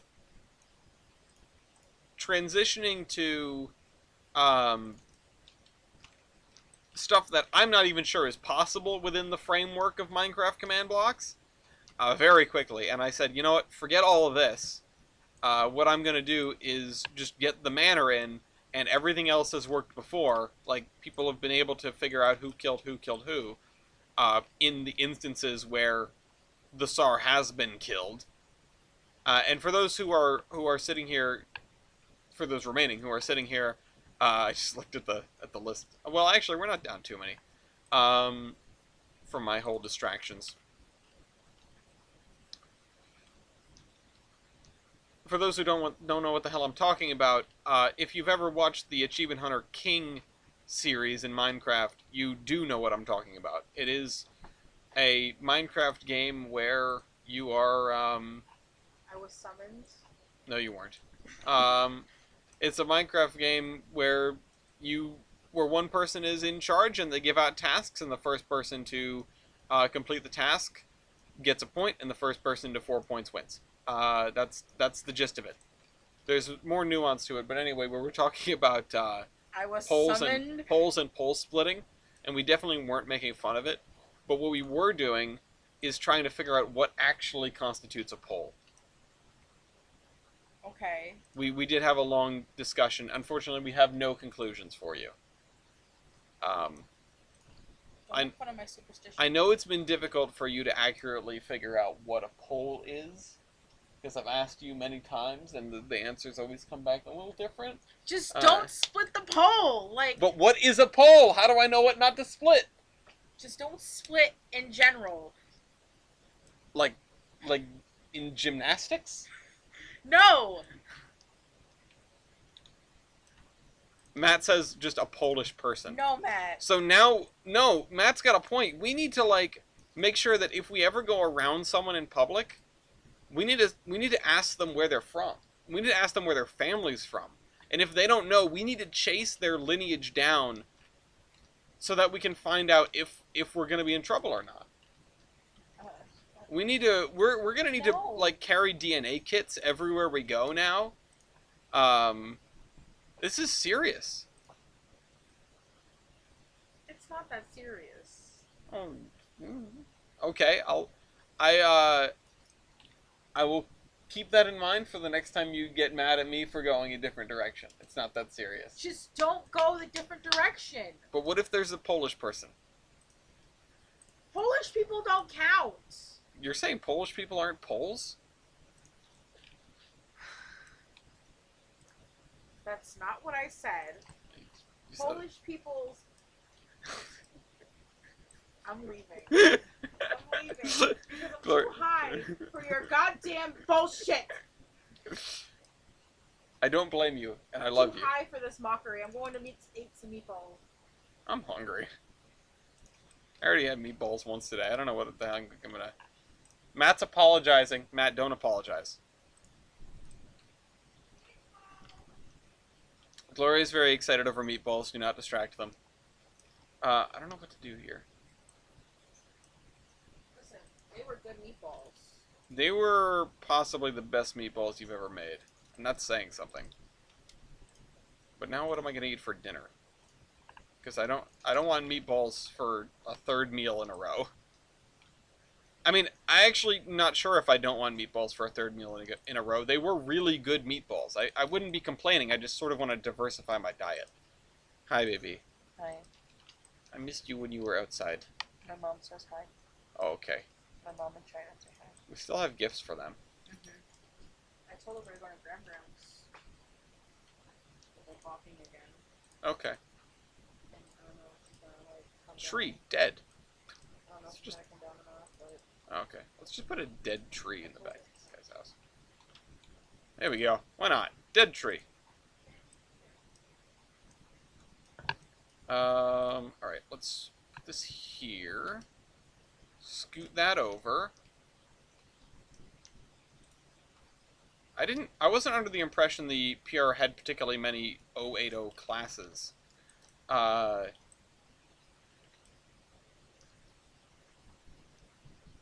But the loco base is short on switchers, so I need to ask them. What is this?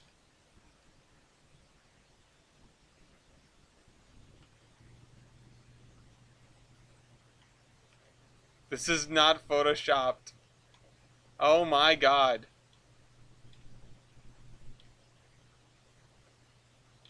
Sorry, I'm distracted with botany. Sorry. For those not of the Iron Horseman proper, Weibel's posting some things about some amazing things in the San Luis Valley, crackheads and alligators and all that, and a 420 train. So, you know, basically an H-class with no lead truck. I mean, the fun part is that they ended up using the H-class for switching duties later on in life, like H-10s and stuff. Because they just, you know, they're afraid to move, money to make. Like, they had too much stuff. I want another shed.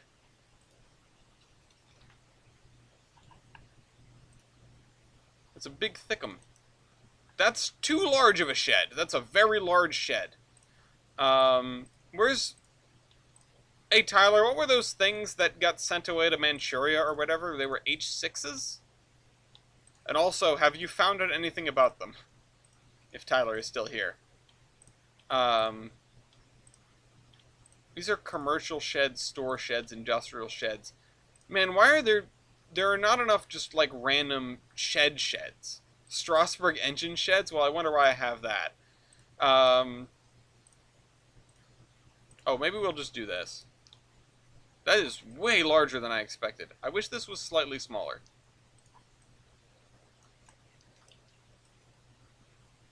I have very few opinions on PR consolidations.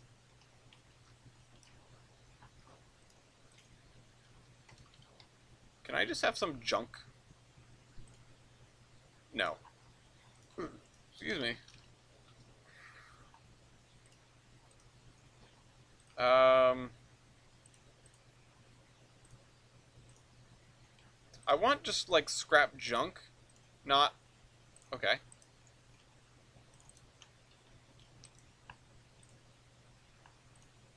Not like that sort of thing, like a pile of scrap. Well, let's use the good old scrap boiler. And all these scrap bits of locomotive, which... Okay, these are all very small. Can I have something larger, please? Yeah, that's better. That's a Cheeto, is what that is. It's a very large Cheeto.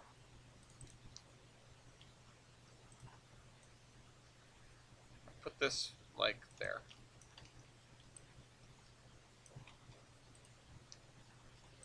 Not yet. Oh, activate walk camera. Well, I hope someday you find them.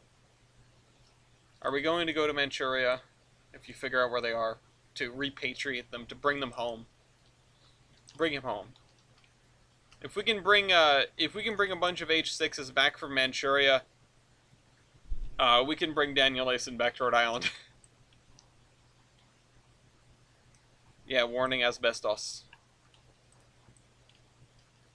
Okay, so give me the grass here.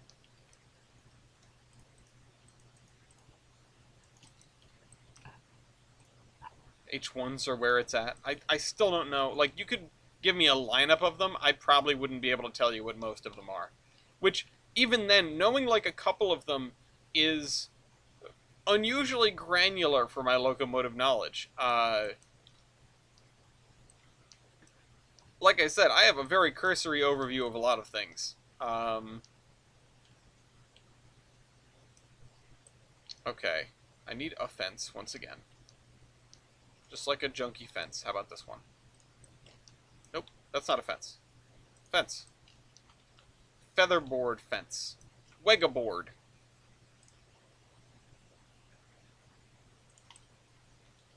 Alright. The Pensie's class system, when you go back far enough, is almost as bad as its numbering system.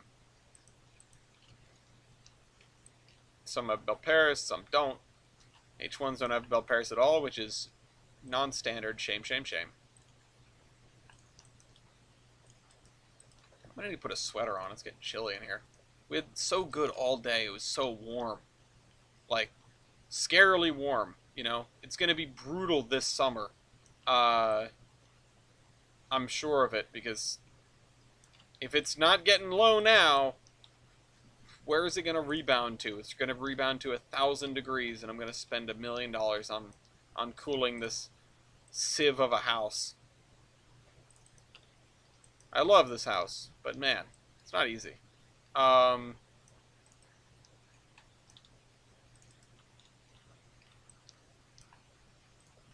Not easy to deal with sometimes. Let's see, eucalyptus fir. I don't really want to do...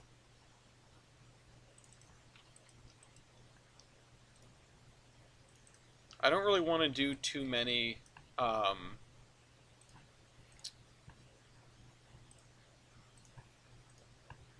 coniferous trees down here. Maybe when we get further up in the mountains.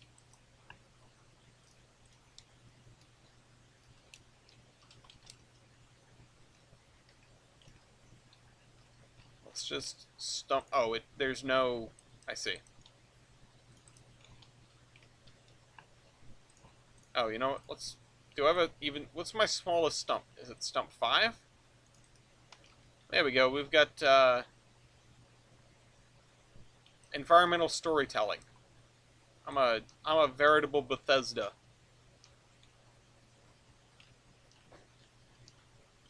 Here's your locomotive on display, by the way. Hope you're happy.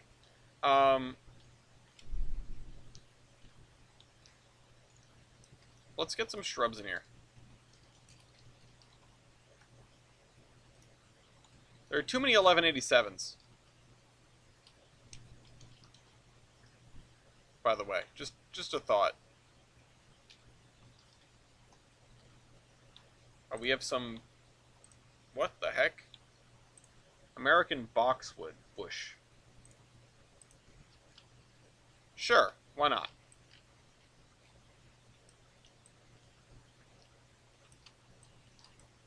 This is actually less tree-lined than olive, and it was supposed to be more. But you know what? I actually really like the way this has come out thus far. Oh, and let's put a trailer here.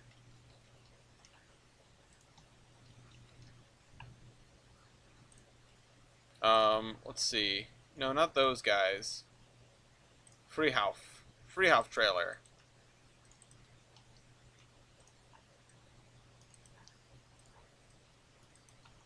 And let's spruce this up a little bit with some wood. Plank wood. Yeah, there we go.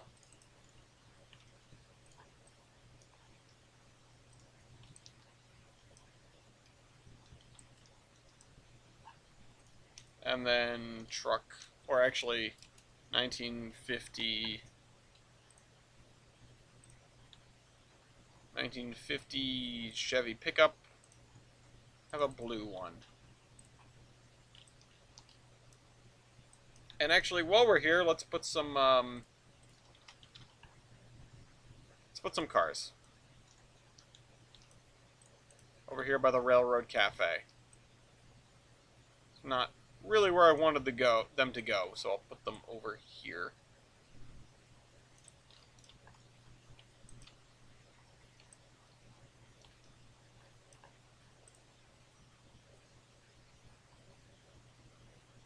And then let's just put some more over here. And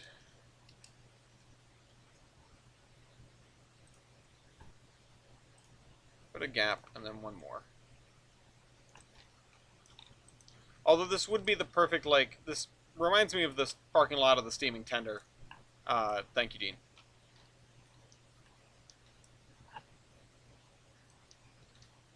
And just put a locomotive in the middle of it here. That'd be kind of funny. This is supposed to be the library.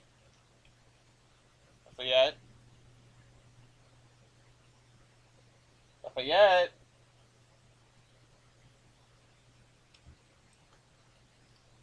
I don't know.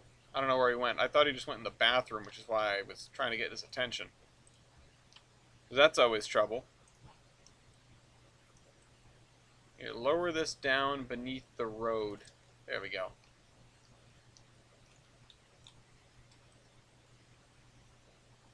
Very carefully, very carefully.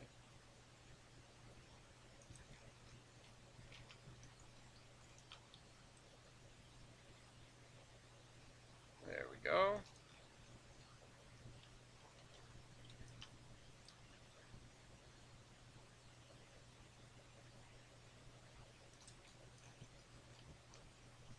And that's already set. Guess we're just going along this road to do this now. Should probably take a break and do something else. I've been working on this town for the last 2 hours now, minus the time I played not Tetris.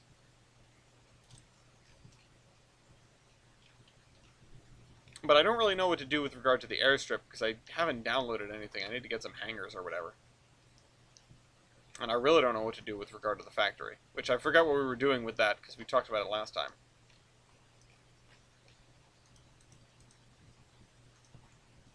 I wrote P here. Why did I write P?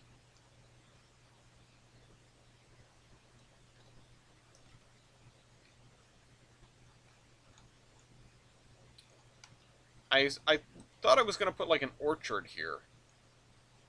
So why did I write P? It should be an O. What did I've done something to myself. I've screwed myself up. This is never good. I love it when I leave myself cryptic messages and hope that I remember it, and then I don't. Okay. Peaches for... Okay. It might have been peaches. It was P for peaches. Definitely Oregon Pacific. Just let me put in a peach emoji.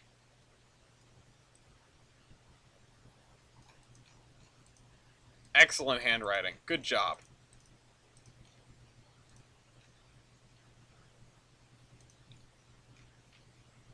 Alright.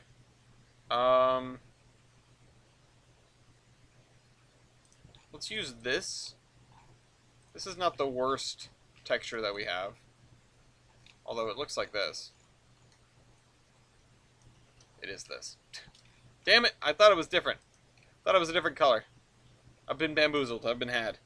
Okay, can I find a farm texture that I don't hate that we haven't really used before or haven't used much in the area?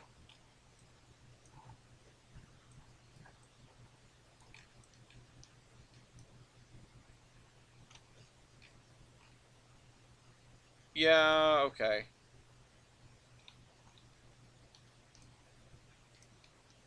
I just wish we had more good ones, you know?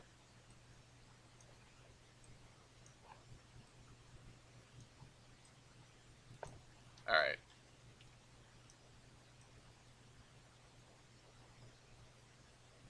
So we'll fill this in. It's a little bit much, but oh well. I've never come to a firm conclusion on what to do with the edges. I know that we will have to go around and touch up the edges after we do this. That's pretty much a given.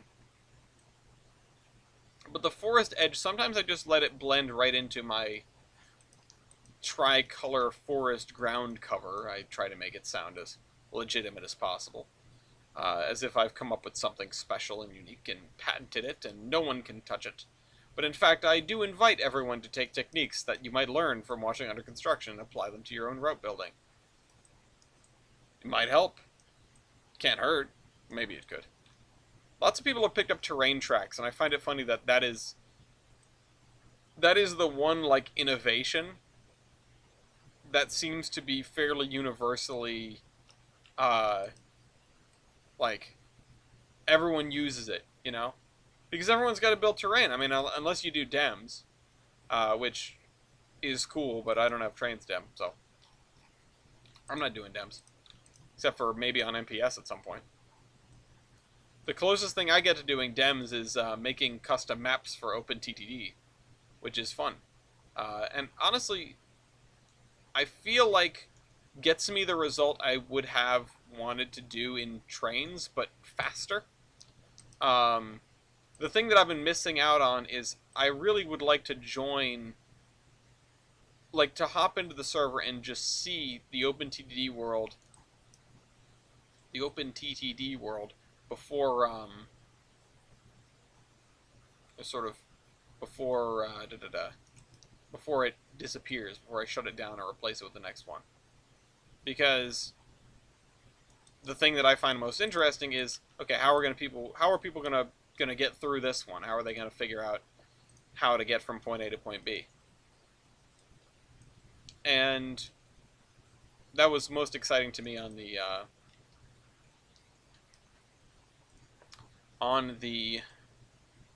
first map, the Husik map that we did. It's like I've mentioned a few times, that's sort of my favorite chunk of Earth. And I think it provides ample opportunities for sort of figuring out how it was done before and how you might be able to do it now. However, with OpenTTD being what it is, the result was mostly you accumulate enough money to do whatever the hell you want, and then you just build a giant embankment or a giant cut straight through the mountain. Which is something that I don't like. You guys probably know that already. And that's why I was messing with things in Extreme. Now, I will say that Extreme hasn't exactly prevented me from doing this, but I haven't done it because I don't like doing it. So I can't say whether or not it's impossible. But it's discouraged me anyway. To do major earthworks can be tens of millions of dollars, whereas doing a tunnel or a bridge is so much less. And the idea is, yes, a tunnel or a bridge is going to cost you more over time, but if it's never financially viable to do the alternative, or if you're stuck with the tunnel first, because that's all you could afford. It should bring into balance the costs of, the idea with making the earthworks so much more expensive. If it brings it more in line with the costs of maintaining it, just instantly instead of over time, or vice versa, then, sort of, there is no incentive to hole the mountain, as it were, except, I suppose, to put in signals. So, you know, game balance. For almost all of OpenTTD, my version of game balance has been the game is too easy on as a whole. So I'll take the things that that I want. We saw this mountain in half anyway. Yeah. Listen, you haven't gotten to play XXX yet. We shall see. Um. Sorry. My idea has been, instead of adjusting stuff down to be balanced, I'll just always adjust stuff up to be balanced. Oh yeah, I did see your roundabout, your rotary traffic circle, whatever you want to call it. There is actually a difference. Not that I care. We're Rhode Islanders. We call them rotaries.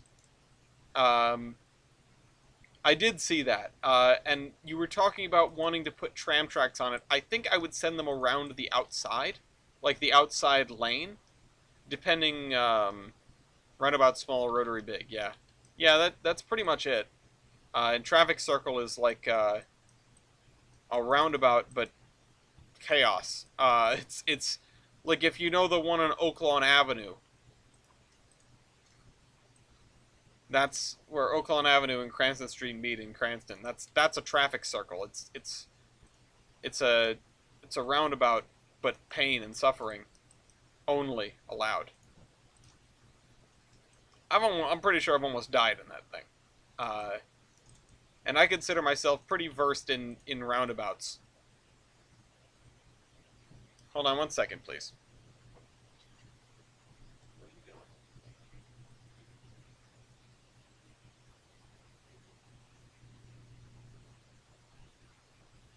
Okay.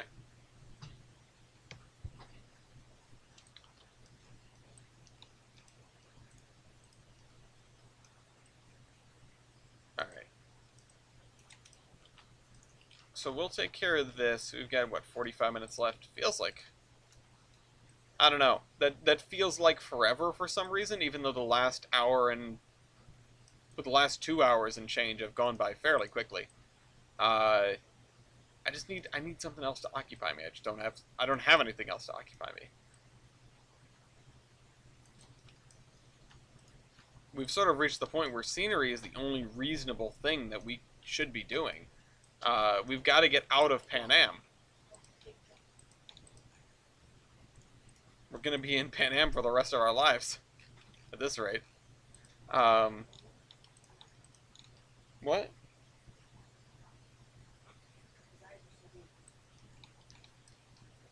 I mean, I haven't given him any catnip. Are you going to give the cat drugs? Can you guys see? Yes, you can. Just barely. Just over my right shoulder. Maybe it's your left. I don't know how it comes through on the other end. I could check, but I'm not going to. And he's down. Okay.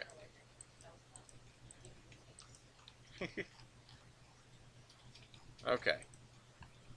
One of these things where I have to just not worry about it. But yeah, yes, they're doing a watch party. They sometimes do a watch party of Under Construction every Thursday. I very much like it. I appreciate my friends showing up to be a fan of the streams just as much as, well, just people that are subscribers that I do not interact with quite in the same way.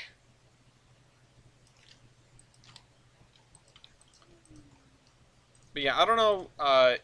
TJ, if you decided to run the tram on the inner lanes of the main road or the outer lanes of the main road. But if you were to run it on the outer lanes, sort of closer to how a bus lane tends to work, it would make sense to just run it around the inside of the rotary, or sorry, on the outside lanes of the roundabout. On the other hand, if you're running it on the inner lanes, oh, okay, yeah, the outer lanes does make sense. On the other hand, though, if you were to run it on the inner lanes, it would probably make sense to just run it straight through the roundabout instead of trying to go around the outside, what? Really? Tyler noticed the cat.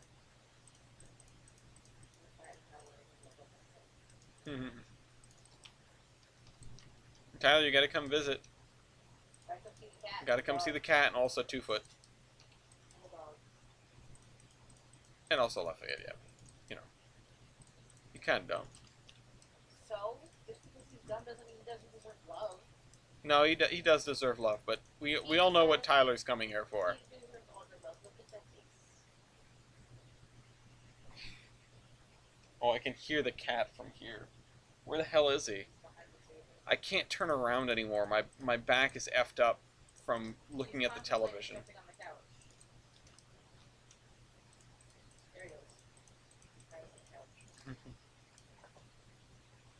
Mickman, hi.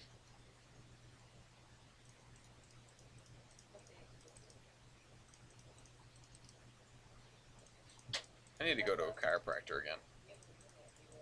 Oh yeah? I'm gonna go watch memes after this. Go watch memes after I wash the dishes.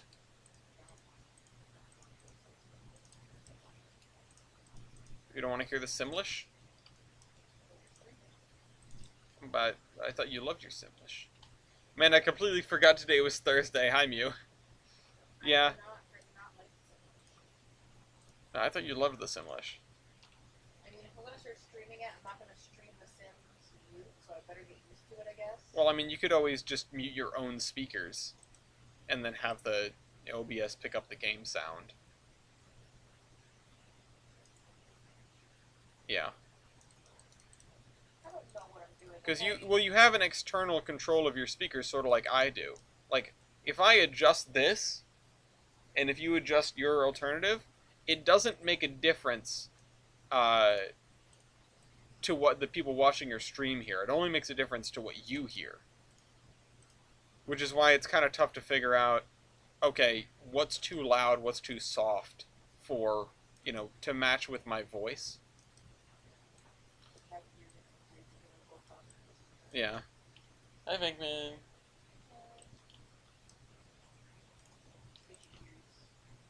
Yeah. He's hungry. He ate all his food this morning immediately, so I also would like to eat some food. I'm real hungry. You have meatballs, yep. I'm gonna go down to Wendy's and get the giant bucket of spicy nuggets. I'm gonna ask for it anyway.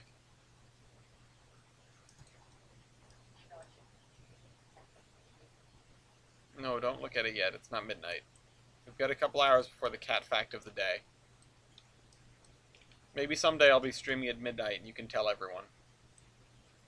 Although you did talk about it, I think, last episode, because you missed it. Oh, during the podcast. Okay, yeah. I knew it was during something.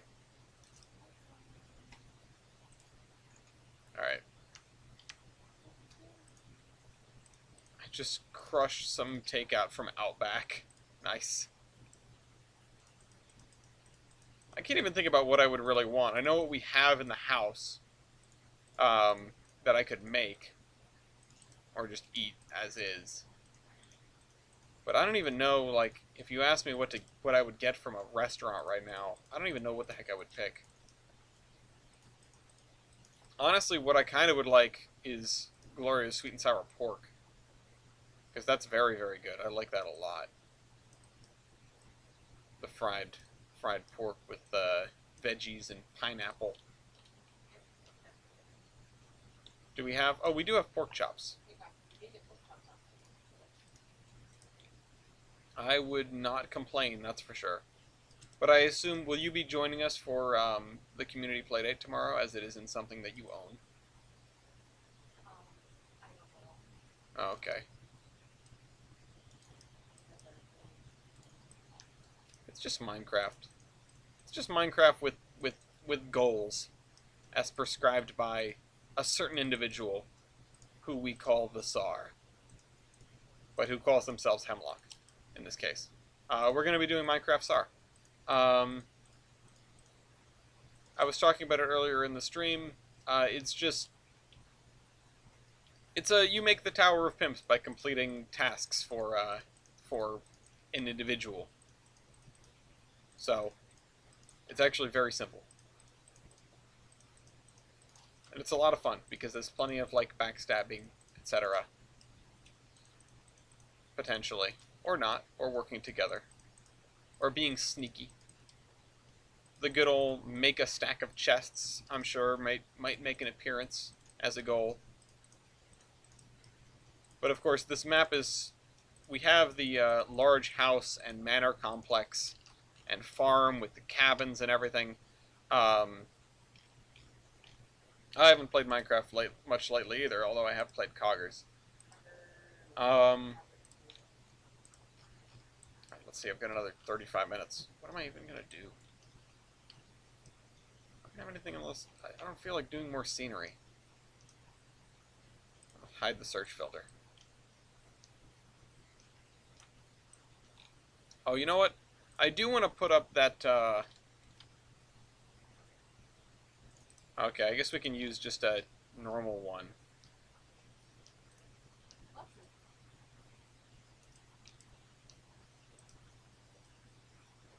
There. Coming in from the ocean, perhaps. The ocean breeze.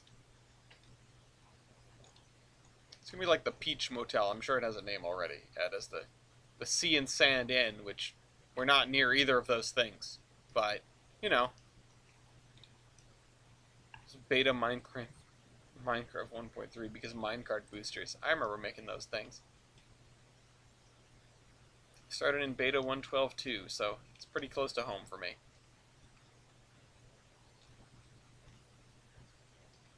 I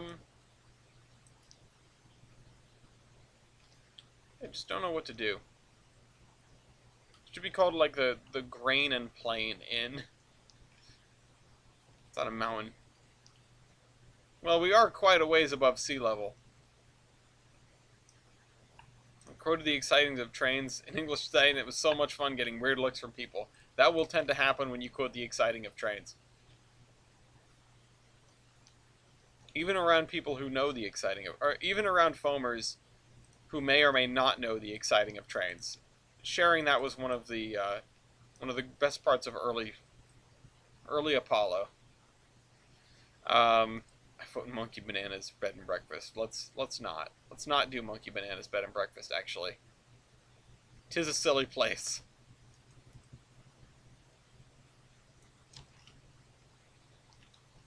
Yeah, but are you bananas? Yeah, exactly. We do still say I hope it's the eggs quite often over here. Every time eggs is brought up. Hope Jimpy's getting the eggs.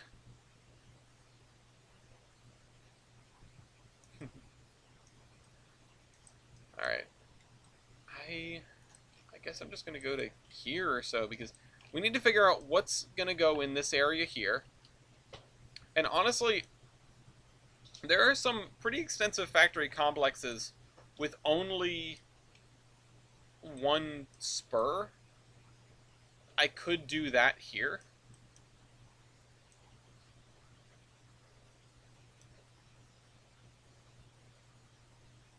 I don't know. And again, part of me has thought about, adding another industry or adding something that goes up this way. Oh my god, yeah, Mew, please look up the exciting of... Somebody please post that in streaming and recording so that Mew can witness. It's a very special thing. Okay. It's always fun jumping a new person into the exciting of Trainz. We're gonna have a little churchyard here for sure. Well, somebody put in streaming and recording anyway. This is... Oh, right, because I lowered the road. Now we need to lower all the connecting roads. Oh, man.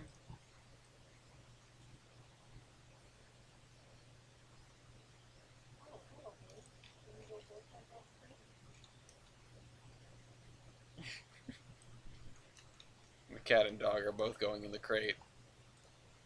But... Well, what if we were to tell Lafayette to go in his crate while Venkman is in the crate? Oh, no, dang it. Venkman needed more time to get comfortable.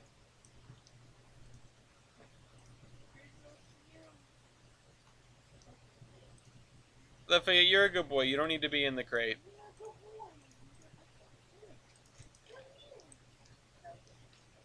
You're not in trouble. Oh, the poor thing. Always a fun time over here. But it's so much fun imagining this unit.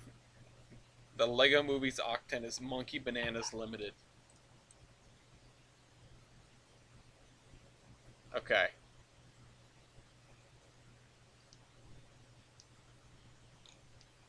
So, if I were to pull inspiration from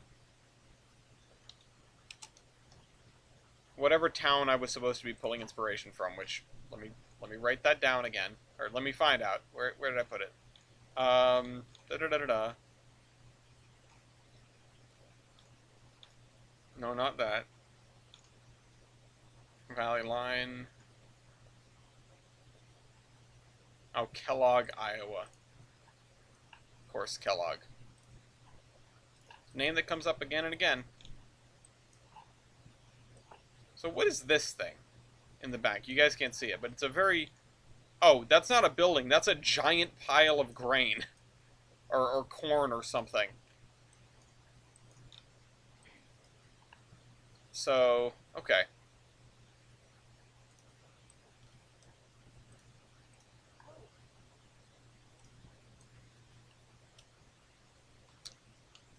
We just have this then. And honestly, having a little... some sort of office complex... or, you know, something relatively small back here kind of makes sense. I mean, we've used this before. We've used it in Mason Valley as a place for railroad-related stuff.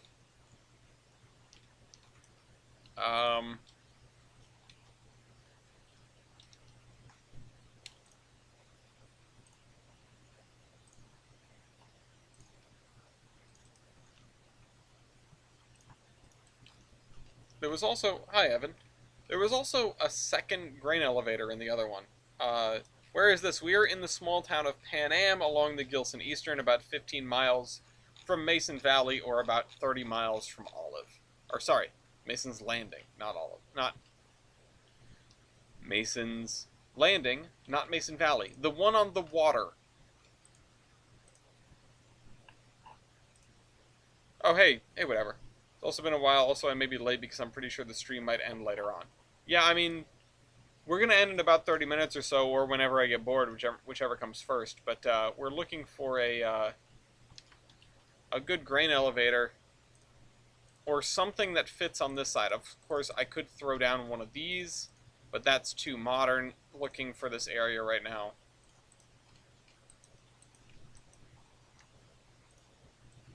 Oh, could I fit this into this? So that we have a thing on both sides for trucks and trains?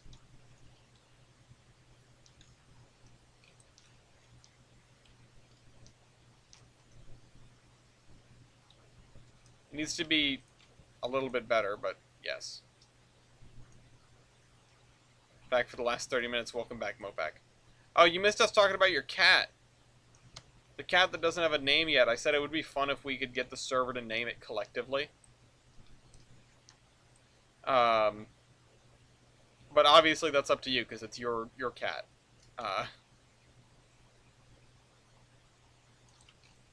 But I'm glad that... Either way, I'm glad that he's going to be okay. Alright, so we've got a side for trucks, presumably. We also probably want some gravel here. Let's just use the gravel that we always use, which I assume I can get a sample of it. Get a sample of it over here.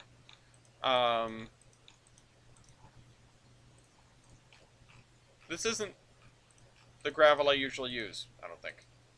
Oh, we never did this. We never did the castle. This area still needs to get completed. I don't know why I've been lollygagging on this. We need to get a farm in over here, and we need to get this castle all set. Oh, okay, the cat's name is Milo? His name, oh, that's so cute. Makes me think of Disney's Atlantis, which is a great movie. Alright.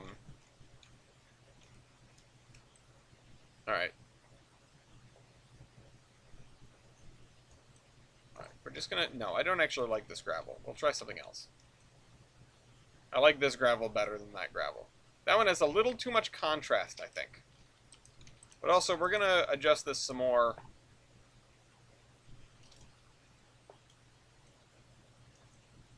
Let's see. I'll adjust this some more.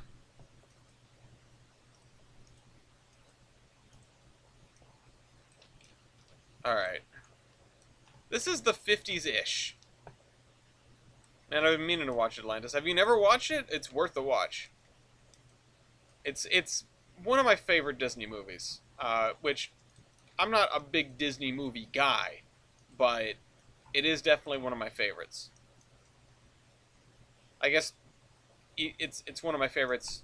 It's pretty easy to say that because I'm not a big Disney movie guy, and it doesn't have a lot of competition. But also, Milo endlessly reminds me of Daniel Jackson from Stargate SG-1, which is sort of a thing of its own, I suppose. There definitely was some inspiration there, if you ask me.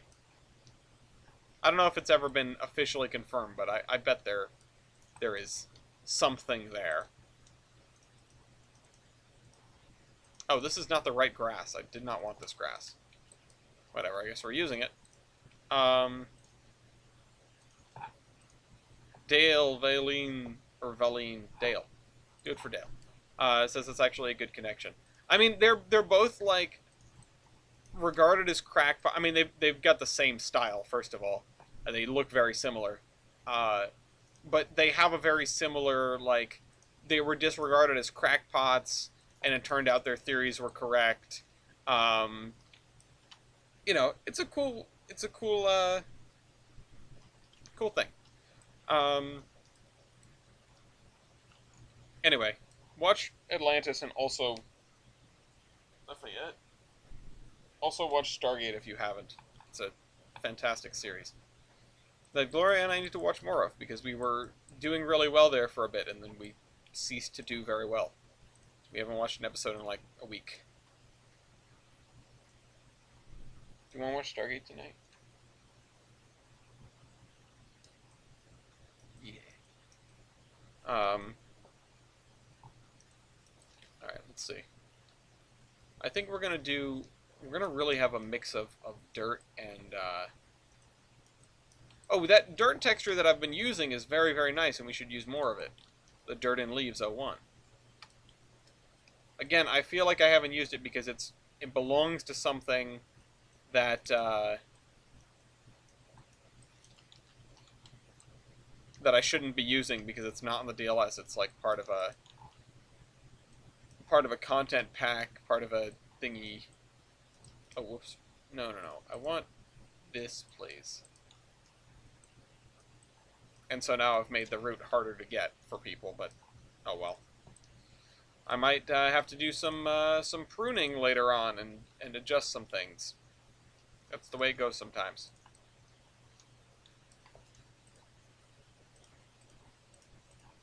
Just do some quick bulk update and replace. Okay. There's so much you can do with texture, and yet I'm so loath to commit to it. I like I don't want to start drawing out the runway with texture because I know I'm gonna have to come back, and it's so easy to copy over stuff. And when you're building with actual buildings and splines and things, you can place down another one, and the old one it won't go away. You know, um, is this grain bin rail served or is formerly rail served? So you've got the rail service on this side picking up, but this side, I sort of wanted a side that was also available for trucks, and I didn't have a grain elevator that would handle that looked like it would handle trucks. So I added the thing, spun it around, whatever. In reality, it would probably be loading from trucks to trains, so this chute doesn't make any sense. But I don't have the right building for that either. So we've just got to deal with what we got, I guess.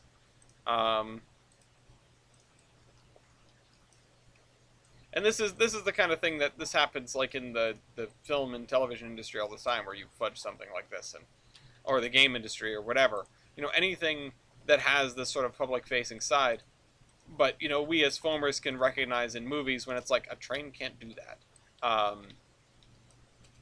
and it's just people going, well, you know what, whatever. We're not going to get what we want. Like what we want to happen or what we were thinking about happening wouldn't happen. So, uh,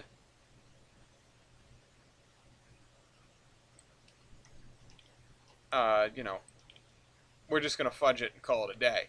And the diehards might get upset, but otherwise most people will not care.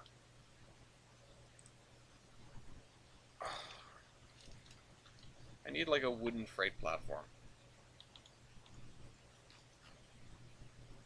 50-foot freight platform.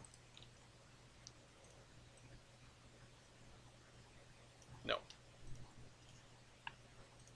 Honestly, I think I'll just do... Yeah, they threw Sierra 3 off the trestle. Of course they did.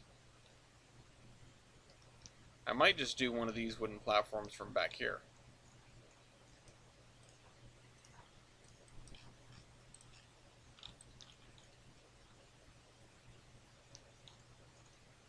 Could you put like a building on top of the truck unloader, making a machine room? Oh, yeah, I get what you mean. I suppose I could do something like that. Wooden loading dock. Yeah, I think I have a couple of those. That's a good shout. Oops.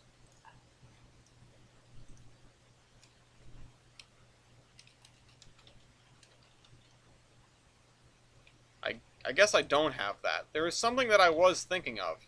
Unless that's a spline. No, I don't have that. I'm just gonna use this. It's low, but it's good enough. And then I can scoot the building right up to it.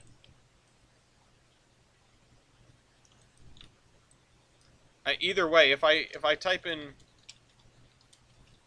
it doesn't matter if I type in loading dock or wooden loading dock or just dock. It'll take me to whatever the first one that has all the above is. So, like, I type in loading dock, it doesn't take me to anything. Oh, it does take me to this. This does say loading dock. But if I type in wooden and then an L, the closest thing it takes me to is big white wooden door, because it gives up on finding the L and takes me back to the first thing that says wooden. Whereas this is taking me to the first thing that says wooden as the first word. You're right, I didn't check if the thing that it took me to was the correct, or was, sort of the end-all be-all of what the search was going to be. I should have checked that it said loading dock and then went back and typed in wooden loading dock. But I do have something, just to sort of prove that I know what the hell I'm talking about with this. I have this, which also I put those stairs... No, this isn't even the thing I was thinking of. But this is trackside platform. It doesn't have stairs. I added stairs to it. But there's something else I think I put over here? No, this is part of the building. Which I could use more of these anyway. I don't know. Maybe there's one in Olive. Maybe there's one over here. Whatever. Well, the door is wooden and you could use it as a very, very small loading dock. Yeah, if you laid it down on its side, maybe. I mean, you could always stand it up. That would just make things fairly difficult, I feel. Let's put this cabin in here.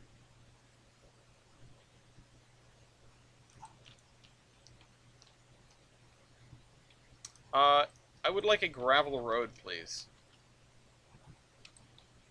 Because this will help with me figuring out where stuff is going.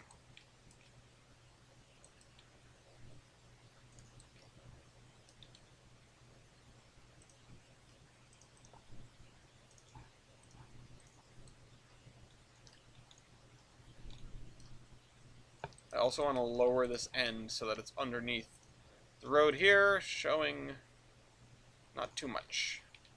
Which this texture was a little bit better at any rate. Although, I'll be honest, I don't like the road. I'm going to get rid of it.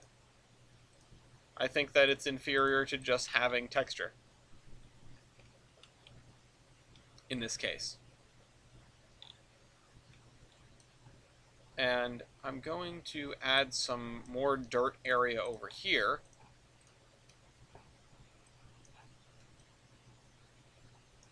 And I'm actually going to park some trailers in it. And they're not going to be grain trailers. I'm living for the small town vibe of Pan Am. Yeah, I know. I'm really liking the way it's coming along. I know we haven't done any of the like big important parts yet. We haven't done the police station, wherever the heck I put that. We haven't done the fire department area. We haven't done either of the commercial drags, or this, which is probably like a self-storage place, knowing, you know, that wouldn't exactly be prototypical for the time period, but we've all seen them in every town. They're building a new one near me. I'm just thinking, don't you people have enough storage? I guess the answer is no, with the eternal downsizing and, you know, people needing to move in together as housing gets more and more difficult to get. Really, we should be looking at the these storage places cropping up as a warning sign. People can't build places, or people can't purchase homes that are large enough to keep all their junk. Oh, my back. I could also have a little fuel depot here. Every needs a shed for their extra, yeah. Everyone needs a shed for their extra shed. I should add another shed here. See, the thing is, the town that I'm basing this off of, which again is Kellogg, Iowa, has a sort of like a metals plant. Not only are there multiple grain elevators, it looks like, it has a metals plant behind everything. It doesn't have a rail connection, but it's sort of what I was thinking of when it came to putting this guy in here. And also because I found a building that I wanted to use, but, you know.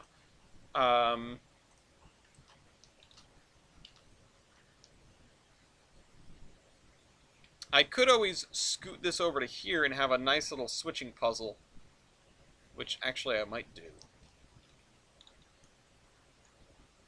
Because the other thing is, I wanted to have a little dam and mill pond and mill over here.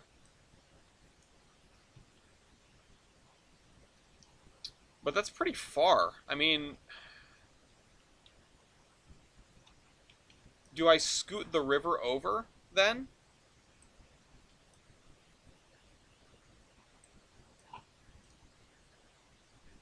Train screenshots of trains running in the WIP route. I don't run trains that much anymore, not until I upgrade my computer, which I keep saying I'm going to do and then not doing.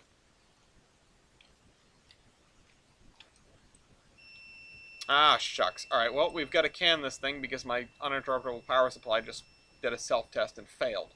So, I have to save and exit, and I have to reboot my computer, or at least hibernate it, and reset that damn thing. And it's also going to break the internet connection while I do it, so.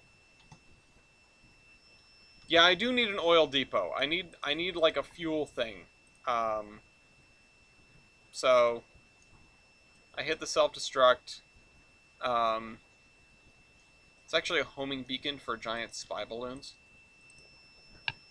And now Lafayette's upset about it. Alright, alright, alright, alright. Exit Surveyor, save the game. I'll see you guys next week.